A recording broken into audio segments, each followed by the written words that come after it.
Hello बच्चों, बहुत बहुत नमस्कार। स्वागत है बेटा नए लेक्चर में। आज के लेक्चर में बेटा मेटलर्जी कवर करने वाले हैं। थोड़ा थ्योरेटिकल चैप्टर है लेकिन समझने वाला है। मैं आपको एक एक पॉइंट इसका समझा दूंगा और मैंने नोट्स बना रखे हैं, मैं आपको नोट्स भी दे देता हूं, मतलब यही लिख रखा है मैंने इसमें। वेलकम है सभी लोगों का। कहानी यहां से शुरू होती है, ठीक है। बहुत ध्यान से देखना जरा क्या कह रहे हैं इसमें। बहुत बेसिक सी चीजें हैं, आराम से समझ में आ जाएगा आपको। देखो, डेफिनेशन समझ लेते हैं मेटलर्जी की। डेफिनेशन क्या होती है, व्हाट इज मेटलर्जी। तो मेटलर्जी क्या होता है? द साइंटिफिक एंड टेक्नोलॉजिकल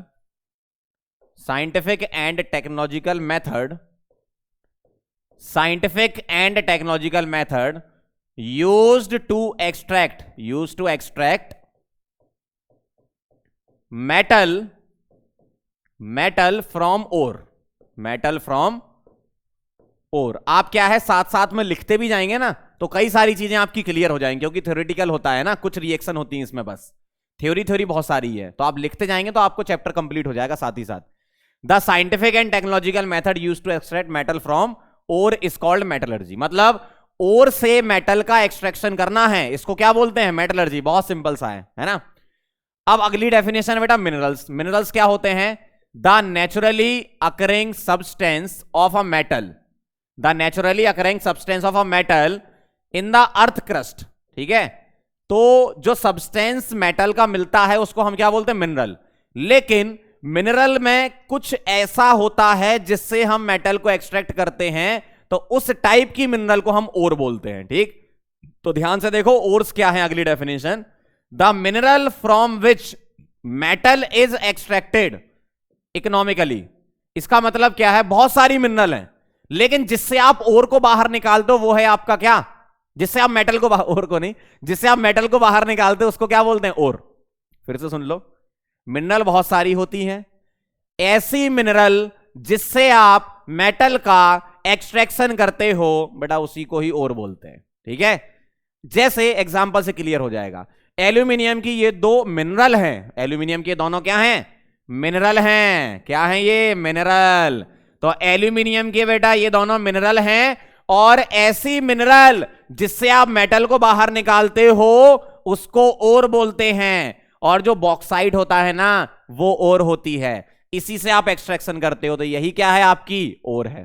ठीक है, तो बहुत सिंपल सा डिफरेंस था इसमें। नोट करते जाओ साथ साथ में, है ना, याद हो जाएंगी कई सारी चीजें। तो आगे बढ़े, चलो बेटा। अभी मैंने जो आपको बोला वो मैंने लिख भी दिया। क्या? All ores are minerals but all minerals are not ore. यही तो समझाया। अरे बेटा यही तो समझाया। देखो ये दोनों मिनरल हैं लेकिन ये ओर है, मतलब सभी मिनरल, क्या बोला? सभी ओर, ऐसा बोलो, सभी ओर मिनरल होती हैं लेकिन सभी मिनरल ओर नहीं होते। ठीक, अब आपने बोला बेटा साइंटिफिक एंड टेक्नोलॉजिकल मेथड है, तो कुछ तरीका तो होगा ना मेटल बाहर निकालने का ओर से, तो ये तरीका है। तो मेटलर्जी इन्वॉल्व्स फॉलोइंग स्टेप्स। कौन कौन से स्टेप्स हैं बेटा मेटलर्जी के? पहला है पल्वराइजेशन। क्या होता है पल्वराइजेशन बेटा? पल्वराइजेशन होता है क्रशिंग एंड ग्राइंडिंग। क्या होता है? Crushing and grinding. इसका मतलब क्या है? क्रशिंग एंड ग्राइंडिंग इसका मतलब क्या है? इसका मतलब है आपको सॉलिड फॉर्म में ओर दी जाएगी, उसको पाउडर्ड फॉर्म में कन्वर्ट करो। जैसे बहुत सिंपल सा एग्जांपल है, आपने आटा चक्की तो देखी है ना। हाँ, तो गेहूं डालते हैं आटा निकलता है, गेहूं डालते हैं आटा निकलता है। ऐसा नहीं कि आलू डालते हैं सोना निकलता है, गेहूं डालते हैं आटा निकलता है। ठीक है, तो क्रशिंग ग्राइंडिंग कैसे होती है आप जानते हो। उसमें क्या होता है? मशीन में बहुत सारी, उसमें क्या होते हैं, इस तरीके से कुछ पार्ट्स लगे होते हैं जो क्रश कर देते हैं, फिर पीस देते हैं, पाउडर फॉर्म में कन्वर्ट कर देते हैं ना। सेम वही है। तो क्रशिंग एंड ग्राइंडिंग बाय इधर ही आगे बढ़ाता हूं, बाय जॉ मिल। जॉ मतलब जबड़ा है ना, जॉ मिल और स्टैंप मिल। जॉ मिल या स्टैंप मिल से करते हैं। ये ऐसी मशीन्स होती हैं जो क्या करती हैं? सॉलिड ओर को पाउडर्ड ओर में कन्वर्ट कर देती हैं। क्या कर देती बेटा? सॉलिड ओर को पाउडर्ड में कन्वर्ट कर देती हैं। तो पल्वराइजेशन के बाद जो चीज आपको मिलेगी वो क्या मिलेगी? पाउडर्ड ओर मिलेगी। पाउडर्ड ओर होगी मतलब उसमें ओर भी होंगी और इंप्यूरिटीज भी होंगी। इंप्यूरिटीज का नाम मेटलर्जी वाले चैप्टर में गैंग बोलते हैं। क्या बोलते हैं? गैंग। ठीक है, तो पल्वराइजेशन के बाद आपको पाउडर्ड ओर मिलती है। ठीक, अब उसका कराते हैं कॉन्सेंट्रेशन। कॉन्सेंट्रेशन में क्या करते हैं? कॉन्सेंट्रेशन में क्या करते हैं, कॉन्सेंट्रेशन ऐसी प्रोसेस होती है जिससे हम इंप्यूरिटीज को दूर करती हैं। सारे इंप्यूरिटीज दूर नहीं होती, बहुत सारे दूर हो जाते हैं ना। तो टू रिमूव इंप्यूरिटीज, कॉन्सेंट्रेशन किस लिए करते हैं, टू रिमूव क्या बेटा, इंप्यूरिटीज। तो इंप्यूरिटीज को दूर करने के लिए कॉन्सेंट्रेशन किया जाता है, इसको हम डिटेल में भी समझेंगे, ठीक है। Third number is isolation. आपके पास कॉन्सेंट्रेटेड पाउडर्ड ओर आ गई आफ्टर 1 and 2 प्रोसेस। अब क्या करोगे आप क्या करोगे, आइसोलेशन में क्या करोगे, एक्सट्रैक्शन ऑफ मेटल। क्या करोगे, extraction of metal from powdered concentrated ore. Powdered concentrated ore से आप क्या करोगे, मेटल बाहर निकालोगे। लेकिन कुछ ना कुछ इंप्यूरिटीज और रह जाती हैं, आइसोलेशन के बावजूद भी इंप्यूरिटीज रह जाती हैं, तो बेटा लास्ट में हम क्या करा देते हैं, प्यूरिफिकेशन, ठीक है, फॉर या to get purified ore,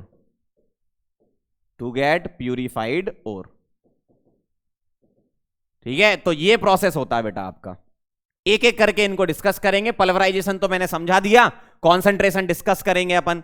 concentration समझने के बाद फिर हम अलग अलग एलिमेंट की मेटलर्जी समझेंगे। देखो बेटा, एनसीईआरटी में चैप्टर दिया बहुत अच्छा है, लेकिन बहुत रैंडम दिया है। उन्होंने अलग से कोई मेटलर्जी नहीं लिखी है, मतलब रेयरली एक दो की लिख रखी है अलग से, है ना। तो मैं क्या करूंगा, आपको पहले सारा मेटलर्जी की थ्योरी समझा देता हूं, फिर हम अलग अलग मेटल की मेटलर्जी समझ लेंगे। सबसे बढ़िया तरीका मुझे लगता है यही है ना। मिक्स करके नहीं समझेंगे, क्योंकि एनसीईआरटी बहुत मिक्स करके हौच-पौच कर दिया मामला। लिखा अच्छा है लेकिन बहुत सारा मिक्स कर दिया उन्होंने, है ना। चलें आगे, ठीक है। तो ये 4 स्टेप अपने पूरे हो गए, कंप्लीट हो गए, नोट कर लो इसको, ठीक। चलो बेटा देखना, आपने क्या किया, सबसे पहले पल्वराइजेशन किया, पल्वराइज्ड या पाउडर्ड और आपको मिल गई, ठीक। अब आप क्या करते हो, कॉन्सेंट्रेशन। कॉन्सेंट्रेशन का बेटा और भी नाम होता है ड्रेसिंग या फिर बेनिफेक्शन। बेनिफेक्शन मतलब एक तरीके से क्या बेनिफिट हो रहा है, मतलब आप इंप्यूरिटीज दूर कर रहे हो और रिच और निकाल रहे हो, है ना, ऐसा होता है। किस लिए करते हैं बेटा कॉन्सेंट्रेशन, देखो, the removal of impurities from ore, मतलब ओर से आप इंप्यूरिटीज को रिमूव करते हो, ठीक है। तो ये कॉन्सेंट्रेशन का मेथड है। क्या क्या मेथड होते हैं बेटा, नंबर 1 इज ग्रेविटी सेपरेशन या फिर हाइड्रोलिक वॉशिंग या लेविगेशन बोलते हैं। ये ग्रेविटी सेपरेशन मेथड को हाइड्रोलिक वॉशिंग या लेविगेशन बोलते हैं। दूसरा है मैग्नेटिक सेपरेशन, तीसरा फ्रथ फ्लोटेशन, चौथा है लीचिंग। ये तीनों फिजिकल मेथड हैं, ये है केमिकल मेथड, ठीक है। लीचिंग क्या है, एक केमिकल मेथड है, और बाकी तीनों क्या है, फिजिकल मेथड है। कुछ इंस्ट्रूमेंट वगैरह यूज करेंगे इसमें, है ना, कुछ मशीन्स यूज करेंगे। ये क्या है, फिजिकल मेथड है।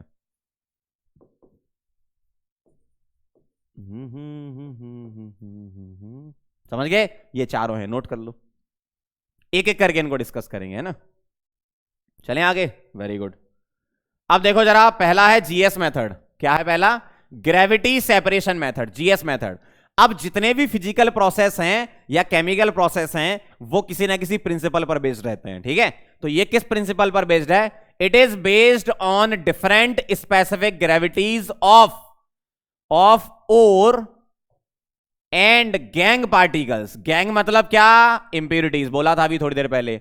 तो ओर पार्टिकल और गैंग पार्टिकल की स्पेसिफिक ग्रेविटी, यानी कि उसको डेंसिटी भी बोलते हैं, ध्यान रखना, क्या बोलते हैं बेटा, डेंसिटी। तो स्पेसिफिक ग्रेविटी का मतलब क्या होता है, density of the substance divided by density of water at 4 degree centigrade, यही होता है ना। तो स्पेसिफिक ग्रेविटी का मतलब डेंसिटी समझ लो। तो जो और पार्टिकल हैं उनकी डेंसिटी ज्यादा होती है, गैंग पार्टिकल की डेंसिटी कम होती है। ऐसी और के लिए हम जीएस मेथड लगाते हैं, ठीक है। तो जीएस मेथड का प्रिंसिपल ये है, कैसे करते हैं वो पढ़ लो। An upward stream of running water is used to wash the ore, मतलब हम क्या करते हैं, एक स्ट्रीम चला देते पानी की। जैसे यार सीधी सी बात है, आपने पेड़ों को पानी दिया है ना, बचपन में ऐसे किया करते थे, बड़े हो गए तो नहीं कर रहे हो, लेकिन बचपन में तो करते थे ना। तो आप क्या करते थे, पाइप से पानी डालते थे और आधा पाइप ढक लेते थे, तो एकदम जो है बहुत तेज स्पीड से पानी निकलता था, है ना। तो वैसा ही करना है, आपने ओर लिया, पानी मार दिया, लाइटर पार्टिकल बाहर हो जाएंगे, हैवियर पार्टिकल पीछे रह जाएंगे, बस ये कहानी है। An upward stream of running water is used to wash the ore. The lighter gangue particle, impurities के पार्टिकल लाइटर हैं, आर वॉश्ड अवे, भाग गए, and heavier ore particles are left behind. मतलब जो लाइटर पार्ट, आपने पानी मारा बहुत तेज स्पीड से, ठीक है, तो जो लाइटर पार्टिकल बाहर हो गए, हैवियर पार्टिकल रह गए। जैसे आप घर में धोते हो ना, धुलाई करते हो घर में, कमरे की धुलाई करोगे तो जो छोटे हल्के हल्के पार्टिकल बाहर होते जाएंगे, हैवी पार्टिकल पीछे रह जाएंगे, ऐसे ही होता है ना। अब ये कहां पर यूज करते हैं? Use for the concentration of oxide ore like haematite. Iron की बेटा ओर होती है जिससे हम मेटल को एक्सट्रैक्ट करते हैं, हेमेटाइट होती है, ठीक है, ध्यान रखना। तो हेमेटाइट में जो इंप्योरिटीज होती हैं वो लाइटर होते हैं और ओर पार्टिकल जो होते हैं वो हैवियर होते हैं, इसलिए अपन ये मेथड यूज करते हैं। समझ गए कहानी? फटाफट से नोट करते जाएंगे साथ साथ। चलो बेटा, ओके। अगला बेटा MS method, magnetic separation. Magnetic separation का प्रिंसिपल क्या है? हर एक का प्रिंसिपल है कुछ ना कुछ, है ना। क्या कह रहे हैं? It is based on different magnetic property. क्या बोला? डिफरेंट मैग्नेटिक प्रॉपर्टी ऑफ क्या? ओर एंड गैंग। मतलब आपकी इंप्योरिटीज और ओर पार्टिकल की मैग्नेटिक प्रॉपर्टी डिफरेंट होंगी, या तो ओर मैग्नेटिक होगी या इंप्योरिटी मैग्नेटिक नेचर की होगी, उसके लिए यूज करते हैं ये, है ना। देखो लिखा भी है, आइदर ओर और गैंग पार्टिकल्स यानी कि impurities are magnetic in nature. या तो ओर पार्टिकल या गैंग पार्टिकल, दोनों में से कोई भी एक मैग्नेटिक नेचर का होगा। जैसे किसके लिए यूज करते हैं? Use for the concentration of SnO2। बेटा SnO2 का नाम है कैसीटेराइट। क्या नाम है? कैसीटेराइट ओर है ये, है ना। और इसका नाम है वोल्फ्रेमाइट, इसकी इंप्योरिटी होती है वोल्फ्रेमाइट। और ये होता है बेटा रोटाइल। क्या होता है? रोटाइल। और ये होता है क्लोरअपटाइट, क्लोरअपटाइट, ठीक है। अब इसमें क्या होता है? यहां पर ये नॉन मैग्नेटिक होता है और इंप्योरिटी मैग्नेटिक होती हैं। यहां पर ये मैग्नेटिक होता है और इंप्योरिटी नॉन मैग्नेटिक होती है। कोई भी एक बेटा, कोई भी एक मैग्नेटिक नेचर का होगा तो दूसरा नॉन मैग्नेटिक नेचर का होगा, है ना। तो ये और आपको ध्यान रखनी है, बहुत इंपॉर्टेंट होती है ये सब और वगैरह, है ना। कैसीटेराइट नाम है इसका, ये नाम याद करते जाना, इसको रोटाइल बोलते हैं, ठीक है। अब इसका हम डायग्राम से समझेंगे क्या कहानी है। प्रिंसिपल समझ गए? या तो ओर पार्टिकल या गैंग पार्टिकल मैग्नेटिक नेचर का होगा, ठीक है। चलें आगे। अब बेटा एक डायग्राम देख लो, एनसीईआरटी से लिया गया है, सोर्स लिख देते हैं एनसीईआरटी, है ना। सोर्स एनसीईआरटी, ठीक है। अब ध्यान से देखना आप जरा, क्या कहानी है, दिख रहा है ना? अरे क्या मस्त दिख रहा है, ठीक है। देखो क्या होता है, यहां पर ये दो रोलर लगे हुए हैं, ठीक है, जिसमें से ये रोलर मैग्नेटिक नेचर का है और ये नॉन मैग्नेटिक रोलर है, ठीक है। ये क्या है? नॉन मैग्नेटिक रोलर है, नॉन मैग्नेटिक रोलर है। ये रोलर क्या है? मैग्नेटिक रोलर है, ठीक। आपने क्या करा? यहां पर आपने ओर डाली। क्या है ये? फाइनली ग्राउंड ओर का मतलब क्या है? पाउडर्ड ओर। फाइनली ग्राउंड ओर का मतलब पाउडर्ड ओर, पल्वराइजेशन के बाद जो थी, है ना। तो पल्वराइजेशन के बाद आपने जो ओर ली वो यहां पर आ गई, ठीक है। अब आपको इसमें कलर दिख रहा है कि नहीं दिख रहा है? चलो नहीं दिख रहा, कोई बात नहीं, मैं आपको बता देता हूं। यहां पर क्या होता है बेटा? ओर आ गई तो ओर में क्या है? ओर में ओर भी है प्लस गैंग भी है, दोनों है। ओर में बेटा ओर भी है और गैंग भी है। गैंग मतलब क्या? इंप्योरिटीज। तो ओर अगर आपसे बोला फाइनली ग्राउंड ओर, उसका मतलब क्या है? ओर प्लस इंप्योरिटी, ठीक है। तो ये दोनों ही आपने इसमें डाली और ये जो घूम रहा है रोलर वो ऐसे घूम रहा है, मतलब इस तरफ आपका घूम रहा है। मैं आपको डायग्राम से और बना देता हूं ऐसा। किस तरीके से घूम रहा है ये ऐसा घूम रहा है, इस तरफ जा रहा है और ये इस तरफ आ रहा है, ऐसा, ठीक है। इस तरीके से घूम रहा है, ठीक। तो क्या होता है, जो ओर प्लस गैंग है वो इस पट्टे पर चलते हुए आएंगे। ये है ना, ये पट्टा, इसको कन्वेयर बेल्ट बोलते हैं, ठीक है। लिखा है कि नहीं लिखा है वो नहीं पता, नहीं लिखा ना। कन्वेयर बेल्ट इसका नाम है। इसको क्या बोलते हैं?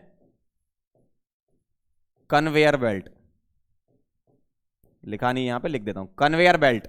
आपने देखा होगा ना मशीन में ब्लैक कलर का एक पट्टा होता है मोटा सा, वही है ये। तो कन्वेयर बेल्ट है ये। इसमें क्या हो रहा है, ये ओर और गैंग पार्टिकल दोनों ही साथ साथ आते जा रहे हैं, ठीक है। अब या तो ओर पार्टिकल या गैंग पार्टिकल दोनों में से कोई एक मैग्नेटिक नेचर का होगा। तो होगा क्या, ये रोलर तुम्हारा मैग्नेटिक है, तो अगर इनमें से जो भी मैग्नेटिक नेचर का होगा वो इस मैग्नेटिक रोलर से चिपक जाएगा और ये बहुत तेज तेज घूम रहा है तो यहां नीचे गिरता जाएगा। यहां हमने एक कंटेनर रख दिया तो यहां पर मैग्नेटिक पार्टिकल आ गए, और जो नॉन मैग्नेटिक हैं वो बहुत तेज घूम रहा है रोलर, तो ये दूर की तरफ फिक जाएंगे। दूर एक कंटेनर रख दिया, ठीक है। तो जो दूर की तरफ फिक रहे हैं वो नॉन मैग्नेटिक पार्टिकल हैं। अब आपके जो काम का है वो उठा लो, या तो और पार्टिकल मैग्नेटिक नेचर के होंगे या नॉन मैग्नेटिक नेचर के होंगे, है ना। ऐसे ही होता है ना। तो जो भी आपको काम का है वो आपने उठा लिया, सिंपल सा है बिल्कुल, है ना। फिर से समझ लो एक बार। आपने ओर प्लस गैंग पार्टिकल, जिसको फाइनली ग्राउंड ओर बोल रहे हैं, उसको बेल्ट पर डाला। बेल्ट पर डाला तो बेल्ट पर ये चलने लगा चलने लगा चलने लगा, ठीक है। जैसे ही आपका मैग्नेटिक रोलर की तरफ ये पहुंचने लगेंगे फाइनली ग्राउंड ओर, जिसमें ओर प्लस गैंग दोनों हैं, तो जो मैग्नेटिक नेचर का वो इस पट्टे से, ये जो रोलर है, ये रोलर से जो पट्टा लगा इससे चिपक कर यहां नीचे गिर जाएंगे और ये क्या होंगे, दूर की तरफ फिक जाएंगे, ठीक है। हालांकि कुछ पार्टिकल इससे चिपक के यहां भी चले जाएंगे, कोई दिक्कत नहीं, उतना तो चलता है ना। अब आपको मान लो 100 ग्राम लेना है तो 0.01 ग्राम तो चलो यहां बेल्ट भी चिपका रहेगा, उसमें कोई दिक्कत नहीं है, लेकिन मैक्सिमम क्वांटिटी आपको यहां मिल जाएगी। समझ गए बात को? ऐसा होता है। अब आपके जो काम का है इन दोनों में से वो उठा लो, खत्म है ना। चलें आगे, चलो बेटा अगला बेटा double F method, froth flotation method. Double F froth flotation method, ध्यान से समझना। It is based on different wetting property of ore and gangue. जो वेटिंग प्रॉपर्टी है किसकी, ओर और गैंग की या इंप्यूरिटीज की। होता क्या है, ओर पार्टिकल ऑयल में वेट हो जाते हैं और गैंग पार्टिकल पानी में वेट हो जाते हैं, मतलब घुल जाते हैं या चले जाते हैं, ऐसा सोच लो आप, है ना। Ore particles are wet by oils and gangue by water, ठीक है। तो गैंग पार्टिकल पानी में चले जाते हैं, ओर पार्टिकल ऑयल पर चिपक जाते हैं, सब सोच लो आप, है ना। Collectors and froth stabilisers are added. हम क्या करते हैं, कलेक्टर और फ्रथ स्टेबलाइजर मिला देते हैं, एक कंटेनर होता है, अभी डायग्राम दिखाऊंगा, है ना। कलेक्टर्स क्या होते हैं, pine oil, fatty acid and xanthate, जिसमें ओर पार्टिकल कलेक्ट होते हैं, ठीक है। और फ्रथ स्टेबलाइजर क्या होते हैं, इसमें बेटा फ्रथ बनता है तो उसको स्टेबलाइज करते हैं कौन, क्रीसॉल या एनिलीन, ठीक है। क्रीसॉल आप जानते हो कैसा होता है, इस टाइप से होता है, ऑर्थोमेटा पैरा, और एनिलीन आप जानते हो ऐसा होता है। तो ये फ्रथ को स्टेबलाइज करते हैं, ठीक है। तो ध्यान रखना, पाइनॉल, फैटी एसिड और ज़ैंथेट, ये एग्जाम में डायरेक्ट पूछा जा सकता है। कलेक्टर्स क्या होते हैं, पाइनॉल, फैटी एसिड और ज़ैंथेट्स होते हैं, और फ्रथ स्टेबलाइजर क्रीसॉल या एनिलीन। स्ट्रक्चर से मतलब नहीं, नाम ध्यान रखना, ठीक है। अब अपन इसको समझ लेते हैं। समझ गए किस पर बेस्ड है, ये डिफरेंट वेटिंग प्रॉपर्टी पर बेस्ड है। अब देखो जरा डायग्राम से समझते हैं। ये बेटा डायग्राम है, ठीक है। डायग्राम में आपको फ्रथ दिख रहा है, हल्का हल्का सा दिख रहा है, ये सब फ्रथ है, ठीक है। पीडीएफ में पूरा दिख जाएगा आपको अच्छे से, जो आपको पीडीएफ मिलेगी। चलो कहानी समझ लेते हैं क्या है। देखना बेटा, ये कंटेनर है, ध्यान से समझना, बहुत ध्यान समझना। ये क्या है, तुम्हारा कंटेनर है। कंटेनर में क्या है, यहां पर एक ऐसा पाइप लगा रखा है जिसमें से हम क्या करते हैं, pulp of ore, ore plus oil जो होता है ना, उसकी पल्प बन जाती है। पल्पी ऑरेंज पिया है ना कभी, उसी टाइप से मान लो पल्प बन जाती है ना। तो ओर की ऑयल में पल्प बना देते हैं और वो यहां से इंसर्ट करते हैं, ठीक है। और यहां पर ये जो है रोटेटिंग पैडल लगा, इसका मतलब क्या है, आपने देखा होगा लस्सी बनती घर में आपके, है ना। अभी गर्मियों का मौसम आएगा तब मजा आएगा। लस्सी बनती तो आप क्या करते हो, फिरकनी जो होती है उसको फेंटते हो ना, वैसा ही है। तो ये फिरकनी लगी है आपकी, मान लो आप ऐसे फेंट रहे हो इसको, ठीक है। इसको क्या कर रहे हो, फेंट रहे हो। फेंट रहे हो इसका मतलब क्या है, ये जो दिख रहा है ना आपको, नीचे की तरफ पंखे जैसे निकले रहते हैं फिरकनी के, है ना। तो वो घूमते हैं तो फ्रथ बनता है। वो घूमते हैं तो झाग बनता है ना भैया। लस्सी तो बनाई होगी ना, नहीं बनाई तो इस गर्मियों में बना लेना, है ना, क्योंकि पेपर तो अभी बहुत 4 अटेम्प्ट आराम से बनाते रहना लस्सी। तो आप क्या करोगे, जैसे ही आपने फिरकनी घुमाई तो फ्रथ बनने लगेगा। फ्रथ ऊपर की तरफ आता है ना। तो ये जो फ्रथ ऊपर की तरफ आ रहा है, ठीक है, ध्यान रखना, फ्रथ ऊपर की तरफ आ रहा है। यहां से अपन एयर भी डालते हैं इसमें, मतलब एयर की सप्लाई भी देते हैं थोड़ी सी। अब होता क्या है, देखो ये पैडल है, ये घूम रहा है, आपने यहां से पल्प और मिलाई, ये क्या, paddle drawn in air and stir the pulp, मतलब वही है, फिरकनी घुमा रहे हो आप, है ना। अब होता क्या है, जो और पार्टिकल हैं वो इस फ्रथ में आ जाते हैं। जो और के पार्टिकल हैं वो फ्रथ में चिपक जाते हैं, और जो गैंग पार्टिकल हैं वो नीचे पानी में रहते हैं, है ना। तो मैं यहां पर ऐसे लिख देता हूं कि यहां पर गैंग पार्टिकल होंगे पानी में, है ना। गैंग पार्टिकल यानी कि इंप्यूरिटीज क्या होंगी, यहां होंगी, और पार्टिकल कहां होंगे, यहां आ जाएंगे, ठीक है। यही तो डिफरेंट वेटिंग प्रॉपर्टी हो गई। तो गैंग पार्टिकल पानी में है नीचे की तरफ, और पार्टिकल फ्रथ पे चिपक गए।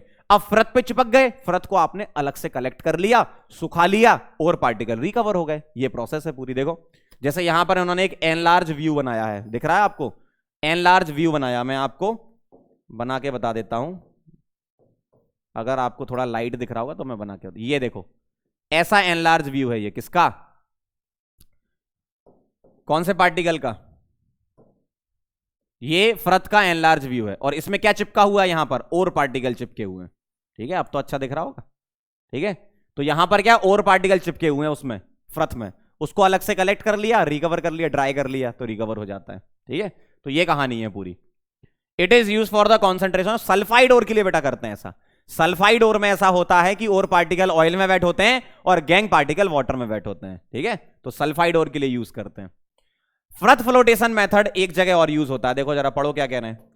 It is also used for the separation of two sulphide ore. दो सल्फाइड ओर के सेपरेशन में भी यूज कर सकते हो इसे। कैसे बेटा, पीवीएस है और जेडएनएस है। क्या है?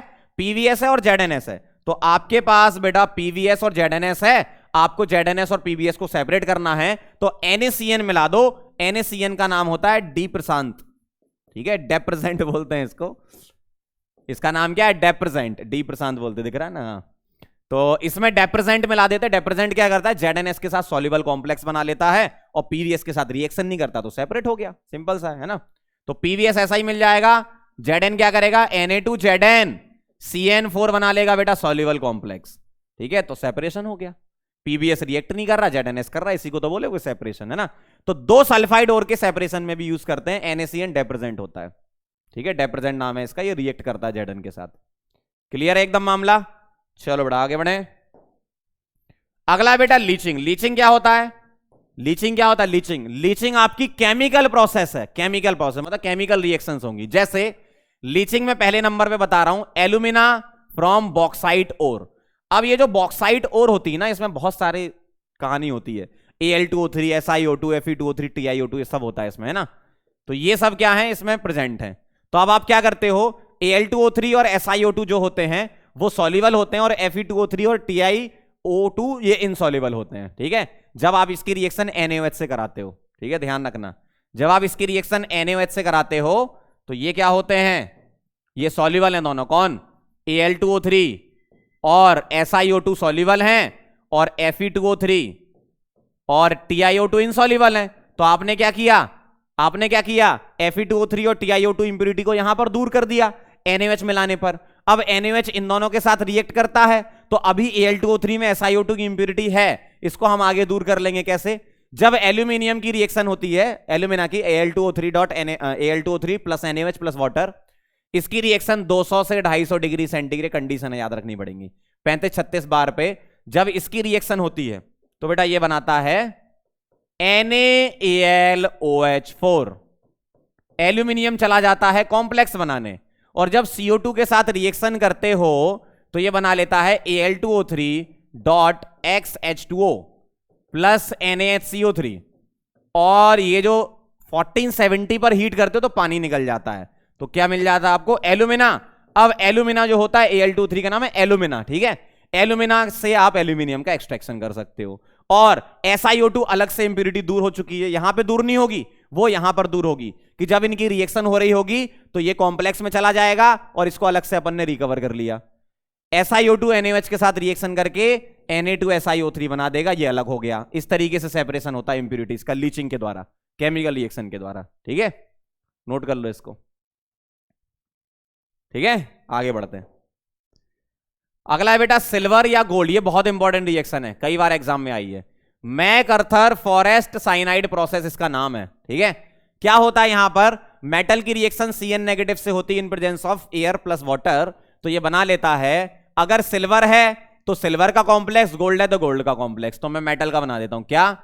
MCN होल ट्वाइस, ठीक है, इस तरीके से बनता है MCN होल ट्वाइस। अब यहां पर मान लो Na है तो Na AgCN whole twice, Na AuCN whole twice type से, तो मैं नेगेटिव लगा देता हूं ऐसा, ठीक है, इस तरीके से। और O2 जो है वो क्या करेगा? OH माइनस वगैरह यहां बना लेगा, अपने को तो इससे मतलब है। अब इसकी रिएक्शन Zn से होती तो बेटा Zn पता क्या करता है? Zn इस कॉम्प्लेक्स में से मेटल को बाहर खींच देता है। क्या बना लेता है? ये बना लेता है ZnCN4, ZnCN4 2 नेगेटिव और प्लस मेटल को बाहर कर दिया। इस तरीके से होती लीचिंग। मतलब आपने क्या किया? मेटल को आप कॉम्प्लेक्स में ले गए तो इसकी जो भी अर्थी इंप्योरिटीज होंगी, सैंड क्ले वगैरह, वो दूर हो जाएंगी और मेटल कॉम्प्लेक्स में चला गया। अब आपने Zn से इसको रिकवर कर लिया, इंप्योरिटीज दूर हो चुकी है ना, ठीक है, इस तरीके से होता है। अब मेटल यहां M क्या हो सकता है? गोल्ड भी हो सकता है और सिल्वर भी हो सकता है। गोल्ड ले सकते हो और सिल्वर ले सकते हो, ठीक है। चलो आगे बढ़े। चलो बेटा एक्सट्रैक्शन ऑफ मेटल फ्रॉम ओर। अब अपन ये समझ लेते हैं। अभी तक मैंने आपको क्या क्या समझा दिया, समझ लो जरा बात को। मैंने आपको सबसे पहला प्रोसेस बताया पल्वराइजेशन, जो सॉलिड ओर होती है उससे पाउडर ओर बनाते हो, बिल्कुल सही है, ठीक है। अब जो पाउडर ओर आई उसके बाद मैंने आपको बताया कॉन्सेंट्रेशन, आप इंप्योरिटीज दूर करते हो। 3 फिजिकल मेथड कौन कौन से बताओ जरा फटाफट से। पहला था जीएस मेथड, ऑक्साइड ओर के लिए यूज करते हो हेमेटाइट। दूसरा था मैग्नेटिक सेपरेशन, मैग्नेटिक ओर के लिए यूज करते हो कैसीटराइट या रोटाइल, ठीक है। तीसरा था फ्रथ फ्लोटेशन, सल्फाइड ओर के लिए यूज करते हो, है ना। और चौथा था लीचिंग, केमिकल मेथड होता है, ठीक है। एल्यूमिनियम के लिए पढ़ा अपन ने और सिल्वर गोल्ड के लिए पढ़ा। चलें आगे। अब मैं आपको क्या बता रहा हूं, अलग से अलग अलग मेटल का एक्सट्रैक्शन पढ़ रहे हैं। मैंने फिर बताया आपको एनसीईआरटी मिक्स करके दिया है, मैंने उनको अलग अलग कर दिया है, ठीक है, तो ज्यादा बेटर रहता है, पढ़ने में आसान रहता है। तो बेटा जेडएन फ्रॉम किससे, जेडएनएस, ये आपको और ध्यान रखनी है, डायरेक्ट एग्जाम में आ सकती है कि जेडएन किस ओर से एक्सट्रैक्ट किया जाता है, ध्यान रखना। तो जिंक ब्लेंड या फिर स्फेलेराइट, ठीक है, स्फेलेराइट, सॉरी स्फेलेराइट नहीं, वो तो क्लोरोप्टाइट याद आ गया मुझे, स्फेलेराइट, ठीक है। जेडएनएस को जिंक ब्लेंड या स्फेलेराइट बोलते हैं। सबसे पहला आपको मेथड क्या यूज करना है यार, सॉलिड है, सॉलिड से पाउडर तो करना ही पड़ेगा ना, पल्वराइजेशन हमेशा करना ही है। अब आपने पल्वराइजेशन कर लिया, पल्वराइजेशन करने के बाद क्या है आपके पास, पल्वराइजेशन करने के बाद बेटा ग्राउंडेड ओर आई। ग्राउंडेड ओर का मतलब क्या होता है, पाउडर्ड ओर। पाउडर्ड ओर क्या होती है, जिसमें ओर प्लस गैंग दोनों होते हैं, ओर प्लस गैंग दोनों होते हैं, उसको बोलते हैं पाउडर्ड ओर। अच्छा ये ओर कौन सी है बताना जरा, सल्फाइड ओर है ना। तो सल्फाइड ओर में क्या करोगे, concentration by double F method, yes, sulphide ore में concentration by double F method, ध्यान रखना, ठीक। अब इसके बाद क्या करते हो, इसके बाद करते हो बेटा आइसोलेशन।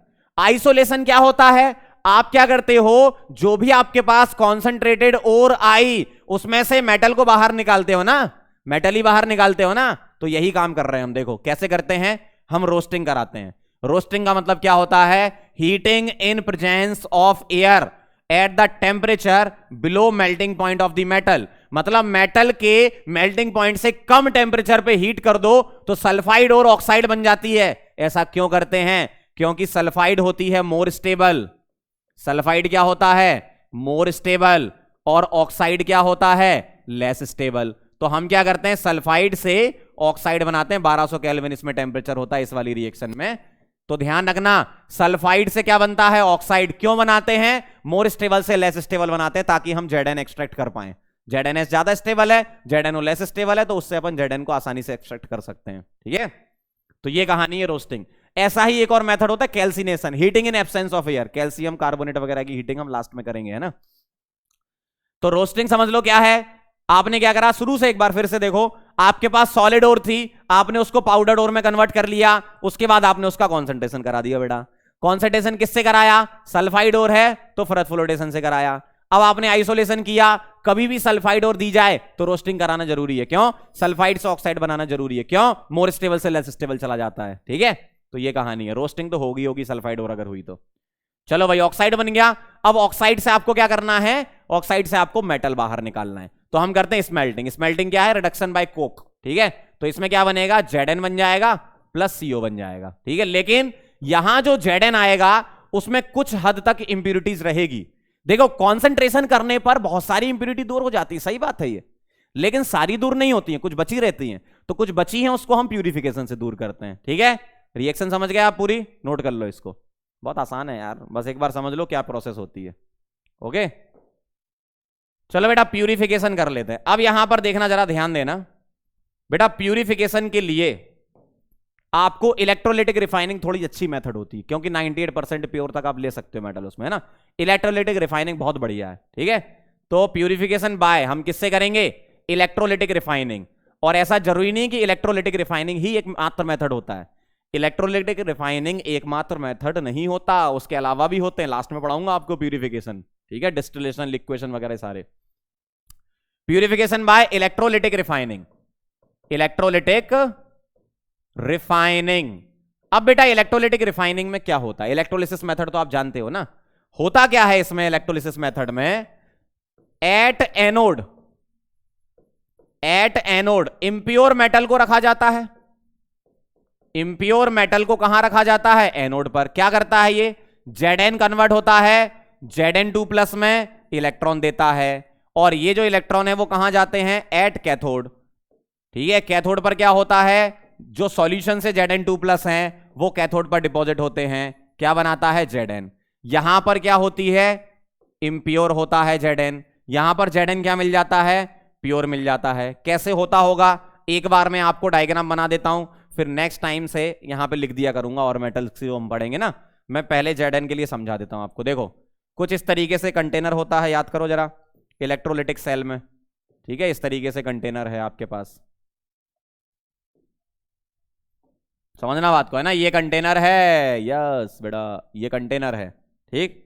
इस कंटेनर में मेटल की रॉड डली हुई है, ये है बेटा इम्प्योर मेटल, यहां क्या आ रहा है, प्योर मेटल, ठीक। आपने यहां इलेक्ट्रिसिटी का सप्लाई दे दिया,